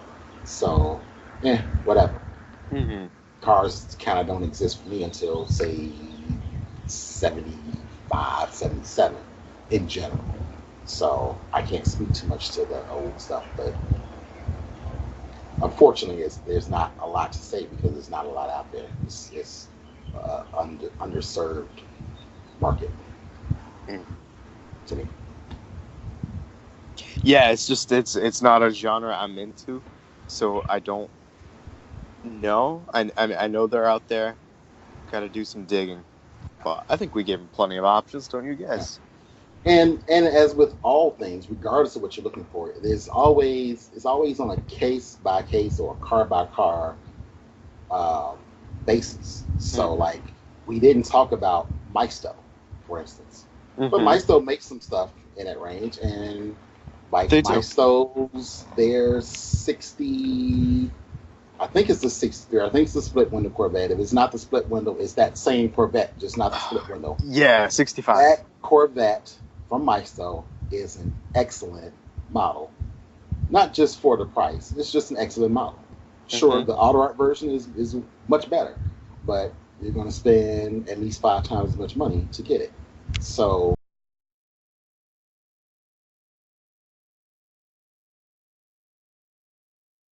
Hello, everybody. Welcome to another episode of Live and Let Diecast, the podcast. I'm joined by my friends Lloyd. Yo, excuse me. How are you, Lloyd? I'm fine. I'm filling my gullet with Taco Bell. It's gonna taco smell. Is that actually fine though? Some people might not like that, but whatever. Yeah, well, they can go back to eating at McDonald's. I'm also joined on the right by my friend Scott. Hey guys, how's everybody? Not too bad. How are you? Good. And we're down a Dan today. We are down a Danimal. So with that said, we'll just jump right on in with some recent purchases, and I'm going to start with Scott here because he has sent some pictures of something very pretty. So I got myself a Grail car. I got to cross one off the list, guys. I'm so excited. So this is a car I've been after for a few years now. I want to say like 3 or 4 years. This is an old one. It's the Kyosho 1/18th scale Pantera L. Di Tommaso Pantera L. Is that the long wheelbase? I think it stood for luxury. So no giant spoiler. No giant spoiler. That was the GTS. So that's got the obnoxious body kit and the huge spoiler. Totally 80s. Totally rad. That one is made by Technomodel, but that's like crazy money, and it's resin. Now there's also a Hot Wheels one, which you and I both shared at one point. That one's just okay, right? I think you'll agree with me. If it's even that. It satisfied my need to have a Pantera where the Technomodel couldn't have, because I really like the big wing. I like that 80s body kit, the big wing, the race car, but the $200 for a sealed resin is, I would have been real happy with it. It's tough. So there's that one. And then Kyosho currently makes, I think it's also the GTS model, but it's the one prior to that crazy body kit, 80s cocaine one. So it's got the sport stripe down the middle and down the dorsal. It says Pantera down it. It's red and it's yellow. They've got 2 different color ones. It's okay, but the one I was after is this Pantera L. It's just your really cool, really clean cut Pantera. So it's like I said, it's an old model. It's all die cast. This one is already up tops of my favorite list. It does have working pop-up headlights. There's a kind of obnoxiously long toggle switch underneath, which you can definitely see. But you pop that, and then the headlights pop up enough for you to slip your fingernail under there. The doors open. The rear engine hatch opens. There's 2 working struts that hold up that canopy. There's a carpeted luggage tray that you got to take out, and then that reveals the Ford 351 V8 tucked in the back. It's beautiful. Not only that, but the front compartment opens up too. It's got these beautiful hinges that slide the front forward and then up, if I can get it open here. And then that's a carpeted compartment as well. They've got the master cylinder in there as well as the battery. Everything's beautifully detailed. So this one I stole. I was watching an auction for one. It had a crushed corner on the box.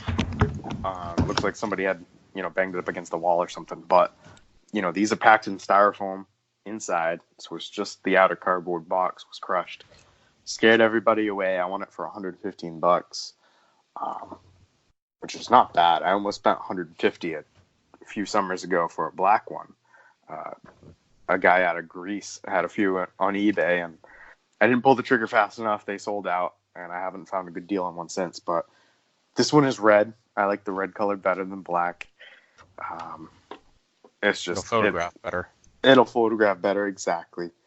And it's just your classic golden era diecast 1/18 scale model. I'm in love. Well, nice, good find. Sometimes eBay pans out. Other times you get a Hot Wheel for $200. Sometimes. But yeah, I just was patient. I set the alert on eBay. Sometimes it's evil, sometimes it's helpful. But eventually it popped up, and I just watched it till the end. Jumped in the last final seconds and ended up with the top bid. So that's how it's done. So yeah, like I said, it's definitely an old model. It still had the clear stickers holding down the opening compartments.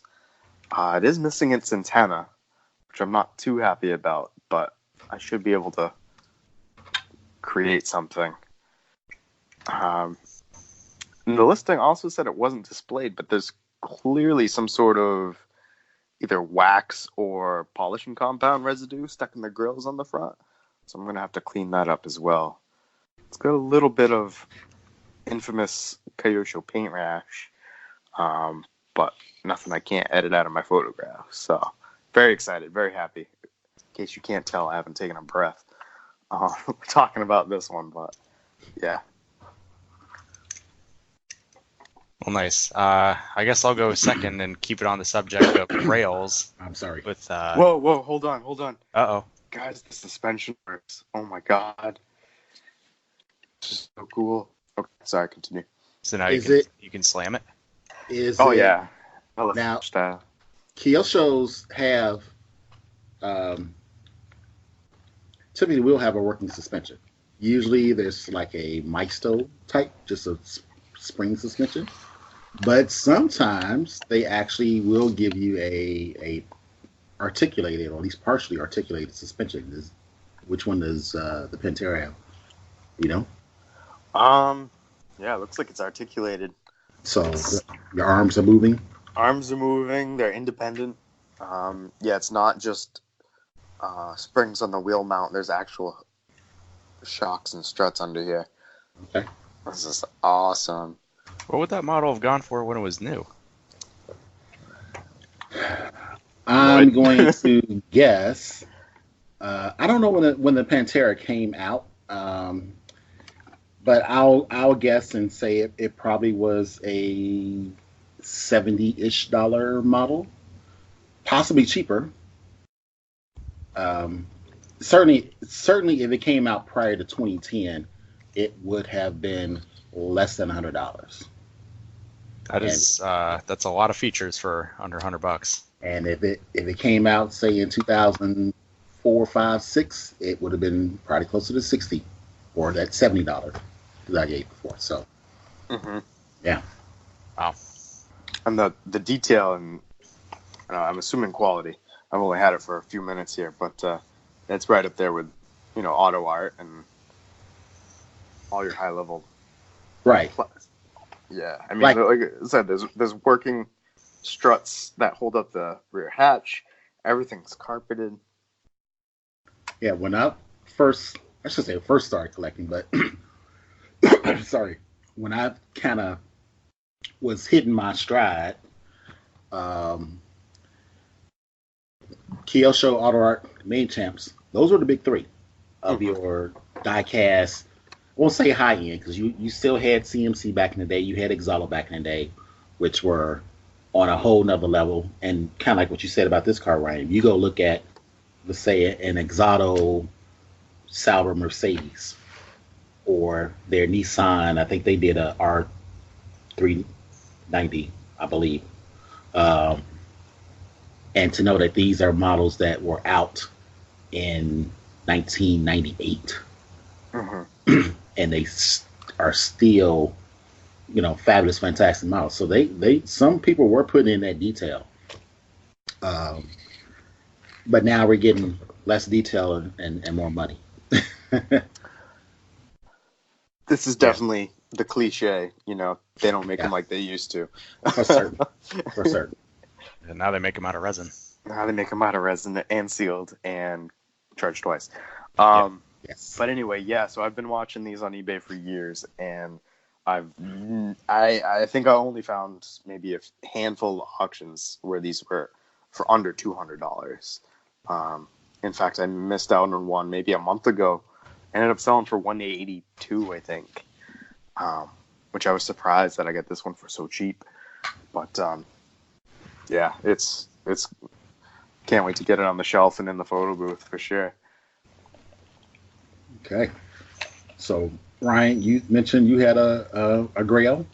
Yeah, I got two Grails here. We're gonna go full 180 here, and in 143 scale, I have from Dagnostia, pronounced that wrong. The first generation Chevrolet Aveo. Yeah, I know I have everyone's attention. No one has left the podcast. Uh, I have a thing for the worst cars ever made, and Oh, boy, best ever. when you see a first generation, I mean the Chevy Aveo, when you see even the last batch rolling down the street, you just feel bad for the person driving it. The original one though, what a disaster! And Mm-hmm. boy, do I really want to drive one and just experience the hatefulness of it. So I found this on eBay, and it was like $30, maybe 25. It wasn't terribly expensive, uh, and it's also not a terribly good model. So it's painted white, and there's black like accents, stripes. I don't know what you would really call them, door hinges, but the paint on them is not particularly great. It's not even, doesn't line up. The front headlights are kind of crooked, and I would say the front grille is also kind of crooked, kind of painted crooked. Uh, but it's $25 for the worst car ever made, and I don't know if you can even get one of these on eBay anymore. It's been a while since I've looked. Could the crooked grille and the crooked headlights be truly authentic, though? No, because on a real one, they probably would have lost the grill on the lower bumper. Would have just It fallen off. wouldn't have one anymore. All right, fair enough, fair enough.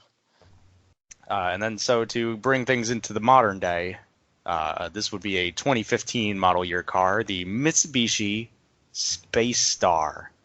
We got it as the Mirage, but I think Space Star is a much more appropriate name because it is clearly lightning Way flat cooler fast, going through the sky at such high speeds. 3 liters, or not 3 liters, 3 cylinders of fury. This model is by Vitesse, and it is miles better than the Aveo. The paint is actually really good. It's the green that the Mirage comes in. It's got a nice metallic flake to it. The exhaust isn't like on the Aveo. The entire underbody is just black.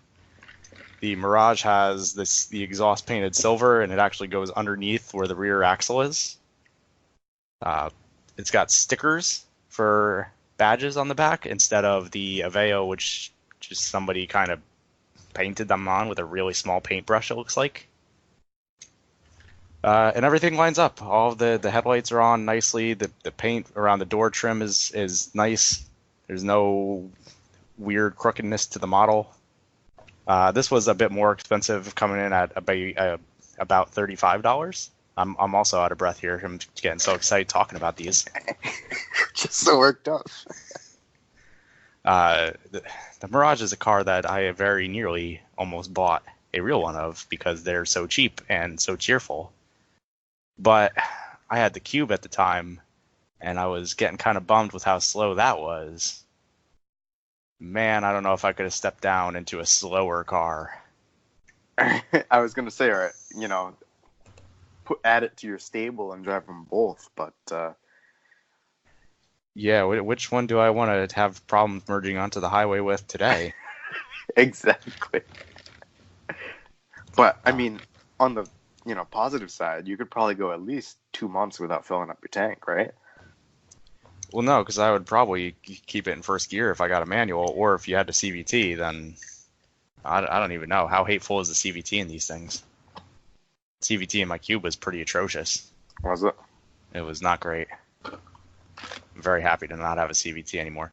But I will say, in the Mirage's defense, if you're a kid and you're looking at your first car, and you don't want some hunkety junk like we all probably had, and you want something brand new, for under 10 grand, you're in a brand new Mitsubishi Mirage.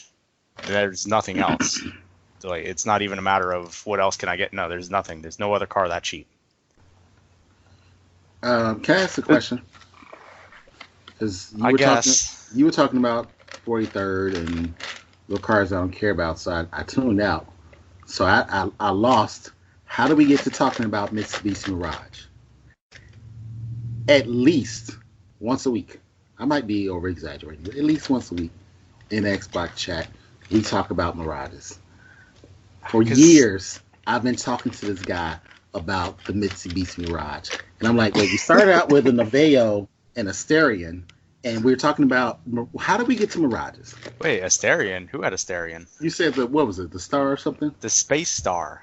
And what was it called here? The Mirage. Oh. Everywhere else in the world, this car, actually not everywhere else in the world, in some places this was called the Space Star. In Malaysia, it was called the Attrage. That's a listening fail on my part, then, because you said it, I heard it.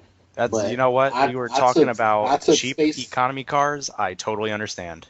You went from Space Star, and when you said Mirage, I'm thinking Conquest, Mitsubishi. It wasn't Conquest for Mitsubishi. The Starion, the Dodge Conquest, the Plymouth. I forgot what it's called. So what do you think? I'm going to come here and talk about nice sports cars to you guys? No. I guess that's just what I wanted to hear, so sorry. I only bring you the best content. I would like to add, though, so if anybody would ever like to have Ryan follow them home like a little puppy dog, get in the Naveo or a Mirage, put an Evo wing on it, and... Bro, somebody in the Philippines has an actual Evo 10 wing on their Mirage sedan, and I'm in love with it. It is such a good look. It's what the Evo 11 should have been. Have you looked on like Turo or something where you can go rent one? Just get that to your system. I don't know if anyone is actually. That's a good point. So while I'm looking up Mirages to rent on Turo, Lloyd, what junk have you brought us? What American garbage? What inferior to the Aveo products? That is interesting that you say that, because you didn't know what I had. Oh, yes, you did. Yeah, you sent me a picture. I sent the picture. I forgot to send the picture. But still unintentional. I also have a Grail to talk about. I have two Grails to talk about. So, first up, piece of American junk is the Chevrolet C6 Corvette Z06. This particular one comes from Hot Wheels, and it was not my preferred choice, but only Auto Art and Hot Wheels made the C6 Z06. The Auto Art is way, way, way, way, way too expensive, as is the Hot Wheels, especially considering what it is, because this car would have been probably from, I'm going to say about 2000. This might have been, well, it would have been new when the car was new. So this is probably like a 2006 model. And I don't believe at that time that if Hot Wheels had started out doing Elites and things like that, they were only doing it with Ferrari. So this just would have been a standard budget model Hot Wheels release. And so with that in mind, it is a very nice model, because this would have been probably about $35, $40 back in the day. It opens on dog legs. You know, it's an old budget model, so you gotta forgive some things. And it has the bugaboo that I don't know if any manufacturer has quite solved, which is yellow paint. If you do it thin, you can see where it doesn't cover well in panel gaps. And you try to solve the panel gaps, then your paint is too thick. So, and I don't know if I have any yellow model that has fixed that issue, regardless of who it comes from. But besides that, it is a very good model. It is an example of, what's the saying? Darn it, I can't think now. Good things come to those who wait. So, because I've been watching auctions on eBay, waiting for the perfect car to come up. And by perfect, I mean one that wasn't crazy money. Because the Auto Arts now are, I mean, you can sometimes catch them for around $2, maybe a little bit over. But recently, those, the most ones that have been out there have been like $300, $400. And even the Hot Wheels can run close to $200 sometimes. So I got this for way, way less than that. Nice. And it wasn't even an open box. It was brand new in box. Even better. And as a, again, it's a budget model, but it displays nice. Uh, it has the brake rotors, rotate with the wheels, which is something that was kind of unusual for a budget, especially for Hot Wheels. Um, the paint quality is, about what you would expect for the car. It's not too bad though. It doesn't have a whole lot of orange peel. It's maybe a little bit better than the Maestro, because this would have been about the same price as the Maestro back then. Maybe a little bit better than that, but again, it displays nice, and it is a grail that I can check off. Now, Murphy's Law being what it is, I've been waiting for the cheap auto art to appear, because that it has to happen. Now that I've gotten one, there's going to be an auto art out there for like $100. Oh yeah, it's definitely gonna pop up. It's just going to have to. And I'll say, well, but I just bought one. And now I'm going to have two, and I don't really want to, but I'm going to have to buy it. The second grail is another American sports car from the same time period, sharing similar construction techniques to the Corvette, and that is the Viper SRT10 Coupe. This comes from Auto Art. Auto Art made the coupe and the convertible. The convertible, for the longest time, nobody wanted it. You still might be able to pick up a convertible or roadster for probably $50 or $60, certainly under $100. The same thing does not. Oh, go ahead. Yeah, sorry. I got mine for $30, late last year. Black with the silver stripes or white stripes, but yeah. Totally, I didn't have any competition bidding. $30 opening bid. I got it. I haven't opened it yet. Yeah, the Roadster, and it's the same quality, but nobody cared about the Roadster. But the Coupe, on the other hand, has been rare and expensive for quite some time. So I was fortunate to get this one overnighted from Japan. Well, not actually overnight. It took a month. But it came from Japan. And interestingly enough, this seller put it out there as a buy it now. And so I jumped right on it. And it turned out to be an open box that was not disclosed in the auction. Whatever, big deal, because it saved me at least $100 over what all the other SRT10 coupes out there are going for out there now. This model is the die-cast model, but for people who complain a lot about the current Auto Arts being composite, this weighs about the same as any of my composite models. Auto Arts have always been relatively light, and like with this model, you can kind of see where some of that comes from, because the front and rear bumpers are plastic. The side skirt on this one is plastic. The hood is made out of die cast, but it's really, really thin. So yeah, there's not a whole lot of heft to it. It kind of sort of feels cool to the touch because it's metal, but that just depends on where you pick it up at. So that whole complaint of it being composite, to me, I still don't get it. We talk about it quite often. I still don't really understand it, because they're about the same in terms of the kind of quality that you're getting. With that said, this model is the equivalent of the current Auto Art product line, and this would have been probably a $70-ish model 10 years ago. So to say that, well, it's now double the price, or maybe close to triple the price, and they haven't really increased the quality any, that I'll join in on that bandwagon for people complaining about Auto Art. But anyway, so two grails done, gone. I can take them off my list, and I think I am actually done with grails. I have no more. Wow. What's that feel like? Like, what are you feeling right now? I feel like something's going to replace it. That's 'Cause what I there's- was expecting you to say. Because there's always a model Always it's a piece of Jason. kind of wanted that you didn't get.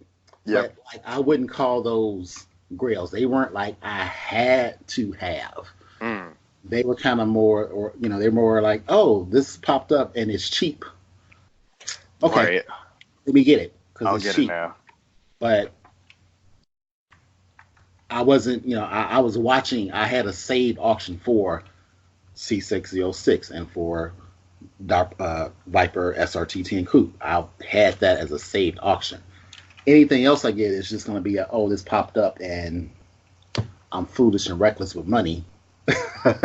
Yep. But they're not have to have. So yeah, it kind of feels good. But like I said, because I know how I am, I'm just waiting for something else to pop up and be like, oh, here's this thing that all of a sudden now I want. But so far, and it really had that feeling had gone away with the exception of those cars. So recently, it's been mostly about models that I didn't know were announced, and now they're announced, and oh, I have to include that into my budget somehow. Mm. Yeah, there's a lot of new models coming out that are Yes. just awesome. Like, for instance, as we segue into the next segment, AutoArt announced the NSX. Ryan, you're the NSX nerd, so which generation you call this? The second gen? Second generation, yep. The second generation. I wouldn't say that because it looks like the first generation. They just changed the headlights. The first and the second generation That's did just- look extremely similar, That's an update. except for the lack of pop-ups. Yes. Hmm. So that's an update. That's a facelift. Yeah, I always thought it was a face. It's not a second gen, but whatever. We'll go with it. It was so long in production, you could say it wasn't second gen because when did that come? And it literally spanned a 2000. generation. Was it 2003 that we got the Yeah, 2002, 2003. second gen? Mm-hmm.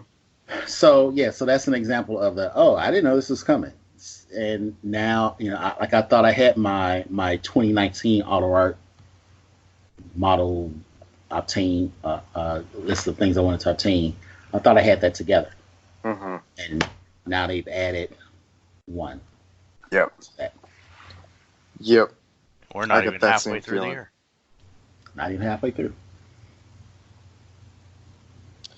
Speaking of new announcements, real quick, as I load up the Diecast Society website, and I feel the need to bring this up. The GMP, brand new Ford Mustang GT, is a Fox Body Mustang from Home Improvement. Who was there a Mustang GT in Home Improvement? Fresh on the heels of the Married with Children Mustang. There probably was a Mustang on Home Improvement. I'm trying to remember. Was it one of the kids? It was green and silver. I don't remember it from the show. Green and We silver. actually looked up the Married with Children car though, and it was one episode. It was from the first season that featured that car, and Wow. and they were Right. marketing it. We Yeah. talked At one point, like, what is, I feel like some companies sometimes reach really hard to get these licensed and special edition cars. exactly. And we talked about that. I don't know if we talked about it on the podcast or not. So for everybody listening, I know we've said this before, but Ryan and I get on Xbox, and basically we do a Diecast podcast every time we go on Xbox. It'd be like 10 So- hours long if we recorded it. So. So I can't keep track of what was said when, but we've talked about that because, like, if you say Married with Children, the car I think of, because it wasn't really a show that featured cars to begin with, but if I think of a car with Married with Children, it's going to be Al's Dodge Polara or some kind of rusty Dodge, 70s Dodge that he had, because of course he had that. He was a beaten down shoe salesman. He's not in a Mustang. He's in an old Dodge Duster or something like that, whatever it was. And so the kind of the same thing with what's this show? Tool Time? Not Tool Time. Home Improvement. Home Home Improvement. Improvement Tool Full Time, Time was the show on the was show. the show in the show. Yeah. Right. So Home Improvement, yeah, sure, that kind of fits into the character with the more power, blah blah blah. But still, it wasn't about a car. I don't know if that car ever really quite was. It may have been a one or two episode type deal. Like, oh, here's Tim's car Hmm. that he probably bought when he shouldn't have and got in trouble for it.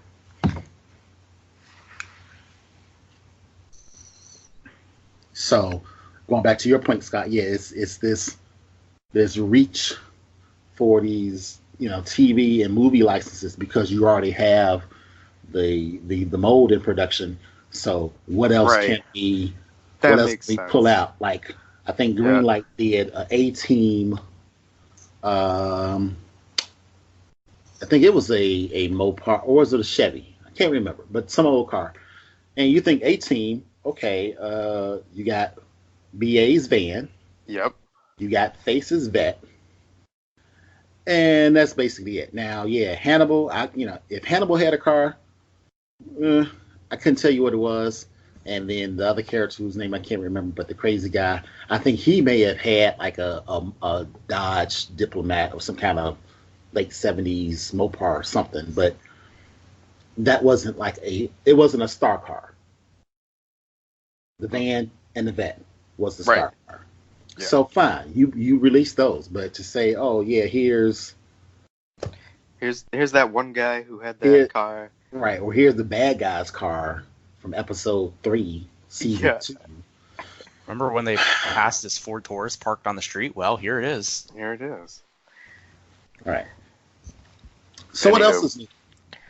So, I wanted to cover 64th scale really quick. Hot You Wheels. said you wouldn't. I know, but we gotta appease to, 3/4 of our audience is 1/64th scale. Yeah, the 3 people out of the 10. That's right. That was some quick math, Ryan. So, I Hot went to Wheels. college. You did, and it shows.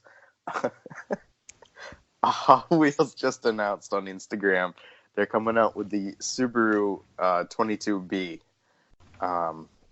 and the prototype they showed looks like it's ready for production. It's got both headlight and taillight tampos. It's in that legendary, iconic World Rally blue. It just looks perfect. So even if you don't like Hot Wheels, even if you don't like JDM, this car is going to be awesome and very hard to find. It looks like the equivalent of the Audi RS6 that they put out a while ago Yes. that had the front and back taillights Yeah, and was a pretty popular car. So it seems like they know what cars are just going to be a hit. And they put some extra effort into them. they really are. They're doing a good job.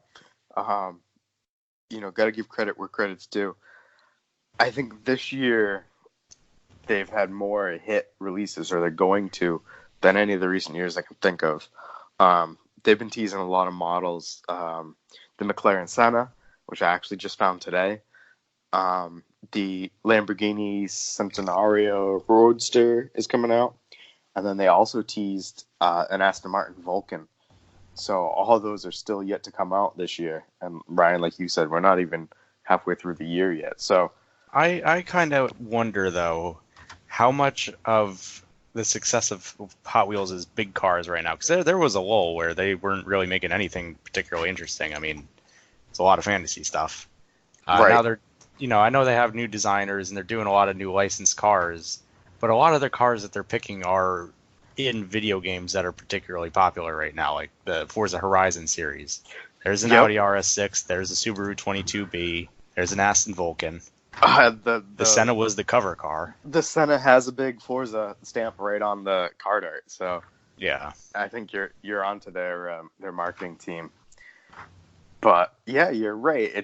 It seems to be like they're getting their head out of wherever it was stuck, and they're actually making cars that are. Where was their head stuck, Scott? I wouldn't Kid-friendly. know. The sand. All right. One of my, I won't say favorite castings because that would be a lie, but a casting that I really like that they make, the Audacious, which is, it's based on a real car, and I'm blanking on what it is, and it's JDM too. It's a Toyota wagon from the early 2000s. I like that casting a lot, and I get bummed every time I see it with these horrific graphics all over it. Mhm. So I went to go and see if they made a Super Treasure Hunt version of it, because that's usually just their Spectre Flame paint, some real riders, and good to go. Right. And it came out, before Hot Wheels kind of figured out how to be successful again, and it was painted white with flames, and it had orange windows. It was atrocious. Yeah, that's pretty bad. But when did that come out, you said? The early 2000s, early to So, mid. You can go back to saying they're coming around. They're seems like they're getting the right people in, and the marketing team's doing their job. Yeah, I don't know if they've hired more car people. I don't know, because I mean, it takes someone, with quite a bit of an imagination to come up with the fantasy cars. Credit to them. I couldn't do it. Yeah, definitely. I think part of it too is that that's what Hot Wheels was known for.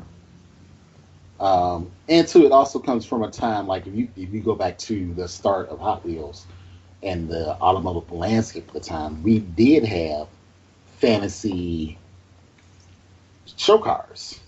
That's true. The Firebird concepts of those were from the 50s, but the Firebird concepts from the 50s from GM, the Chuck Barris cars, The turbine and those Chrysler. things. Whereas now, our concept cars we're going to take the production car, take the mirrors off of it, take the door handles off, and that's it. That's the concept.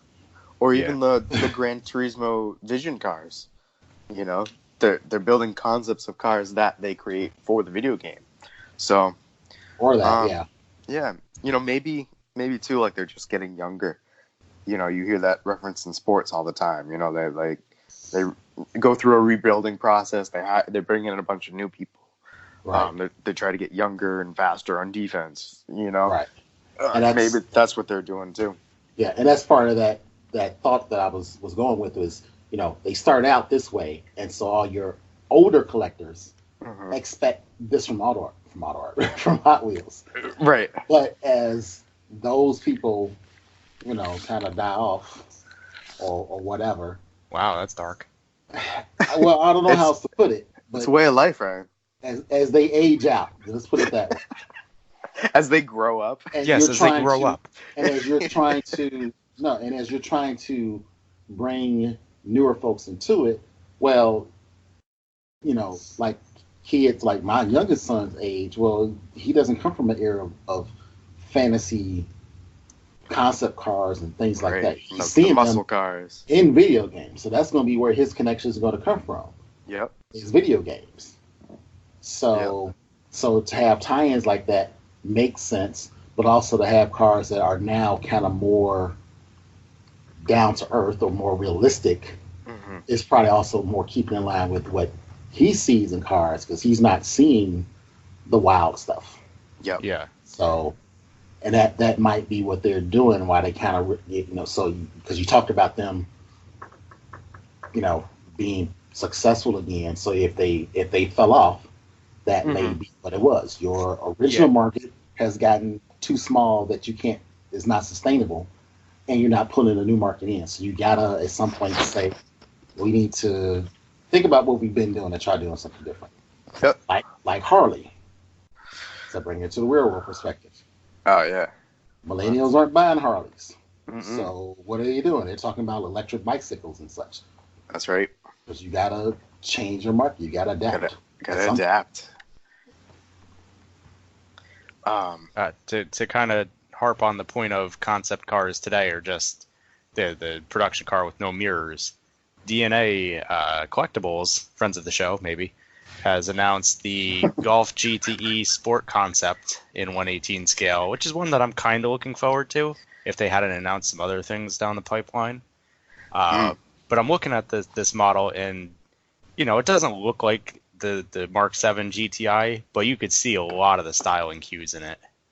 You could tell it's on the MQB platform. Like they took the chassis at least and built a concept car on top of it. Yeah, but at least because that car has like a chopped roof to it, right? Yeah, and it's got some That's big what I'm old like thinking of. 22-inch wheels.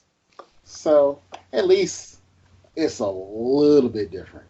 And that was the other thing I forgot about. You mentioned. So no mirrors, no door handles, big wheels. Yep.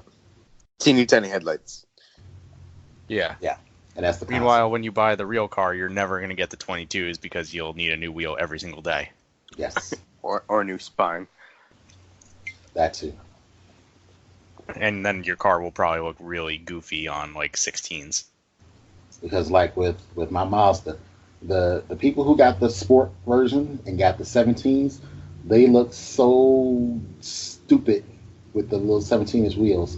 But at the same time, I wish I had the 17s and not the 19s with the 45 series. So maybe the move is to go down one size to an 18. And that is a very popular thing. A lot of people do. Maybe you can just trade it in at your local Mitsubishi dealer and get 15s on the Mirage. 15s? Mirage comes on 14 stock. Hey, that's if you get the hubcaps. You get 15s if you get alloys. Watch your mouth. Oh, man. Hey, guys, so another thing I wanted to talk about, too. This seems to be getting more and more popular. I forget the word, but like exclusive clubs, membership clubs. Like RLC? Like RLC, but now M2 and Tarmac Works are doing it as well. Now M2, I mean, I think we all have the same opinion on M2. Their stuff is junk. When you say ownership club, what do you mean by that? So it's set up a certain way. So you have to buy into this club, become a member, and then you get benefits. The benefits of your membership is you get early and exclusive access to, exclusive cars, like a limited run. They'll do a limited run, and you got to log in at a certain time and try to buy it. And then it comes, like Supreme. Kind of like the Supreme drop, yep. This one, I looked at Tarmac, and I was kind of interested, kind of thinking about going into it. Again, I'm not a huge 64 scale guy, but this one looked pretty cool. I think it was definitely a Porsche. I don't know if it was an RWB or not, but came in a cool little box. They included a membership card that was like cut out aluminum with like your number, and it looked pretty cool. I ended up forgetting about it, and later saw on Instagram that these cars sold out in 15 minutes. And I know Hot Wheels, they, like you said, they got the RLC. That's been going on for years, but it seems like more and more of these, especially 64 manufacturers, are doing these owner club type things. Now, go ahead. Oh, okay. So when you mentioned that before we started recording, I had an idea what you was talking about, but I just wanted to confirm. So yeah, that is something that has existed previously. I don't know how many companies did it, but I know for certain GMP did it. They had theirs was called Tom's Garage, and I believe this was a long time ago. So if I get the facts wrong, forgive me. But I think you paid like $100 a year to be in it, and you got perks. So there will be an exclusive card that I believe was only available to members of the club. Right. You may have gotten, because I think GMP was doing direct sales as well back then, I think. So I think you would have gotten like free shipping or what like that on your standard GMP orders. So you kind of got something for it, but yeah, it was just this exclusive kind of little club thing. I don't know if there was a limit on the number of people who could be in it, but yeah. So it's a concept that has been done before, and I'm sure I know it's done in other industries, and it's a thing of I think it's trying to it plays to people's desire to feel special. Because it's just like saying a car is a limited release. And, right. We've kind of talked about that before. Oh, it's one of 50. Ooh, I'm one of the 50 people who have this. This is great. This is fabulous. and some people get into that. I don't personally care because I just want the model for myself. I don't care who else has it. It doesn't Right. really matter. But some people, get into that, and so yeah, that's a smart marketing decision because it plays into that. But at the same time, as someone who doesn't really care, sometimes I don't like it because you get. I haven't seen where a model has only been released for the club. So the club just gets, say, I don't know, the Dodge Viper, but they'll get it in all black with black wheels and all that kind of stuff, and that's only a club version. You can't get that color scheme as a hobby release. Mm-hmm. Big deal. It only matters if that's the color scheme that you kind of want to have. So, but I haven't seen it where no, only the club can get the Dodge Viper and nobody else gets it.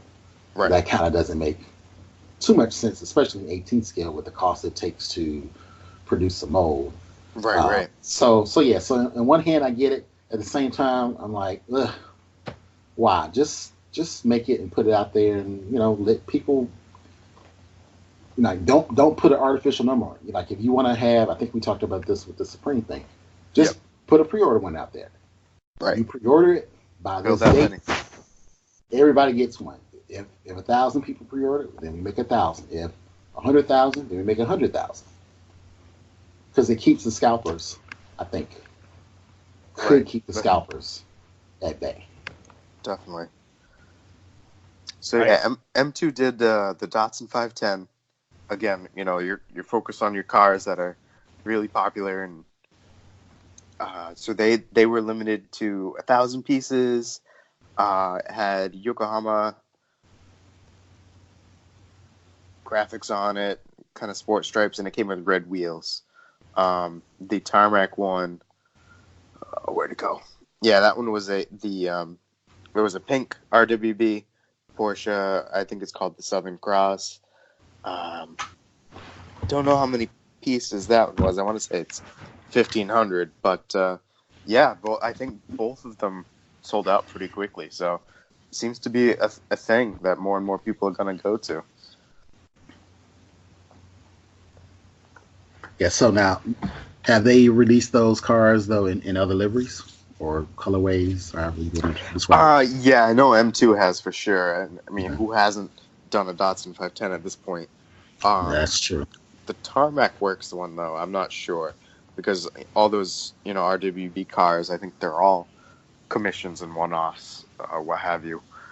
Your specialty Porsches, that's a whole nother topic. But yeah, Tarmac's been lighting it up in the 64 scale world, so good for them. I'm happy for them. They made a move on Instagram there, took a shot at another 64 scale company on April Fool's Day that a lot of their fans were not thrilled about. Really? Yeah. I missed that one. Let me load it up here. That's good podcasting. While you're doing that, take a little side note here. So looking at this Porsche and RWB and that little phenomenon, have we moved past that? Because it seemed like, a year or so ago, everybody was releasing RWB this, Liberty Walk that. And I know they're still putting stuff out, but it seems like I don't see that so much into the new announcements anymore. Yeah. Or is it just there are only so many Porsches and Lamborghinis you can make? I think so. And R35s, forgot that one too.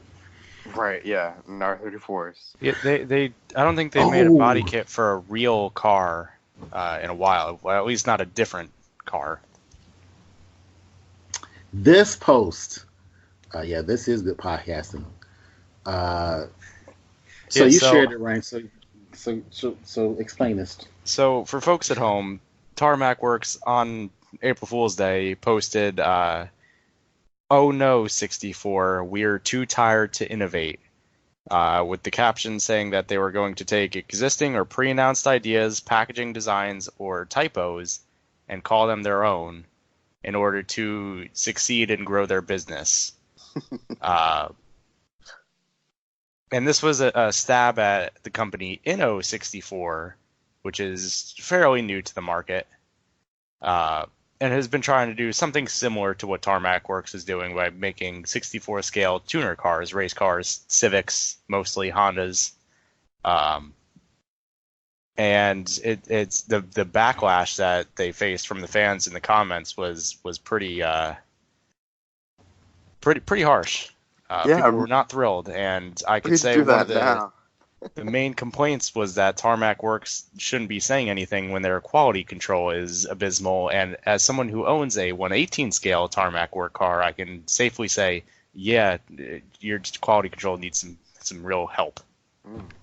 Right.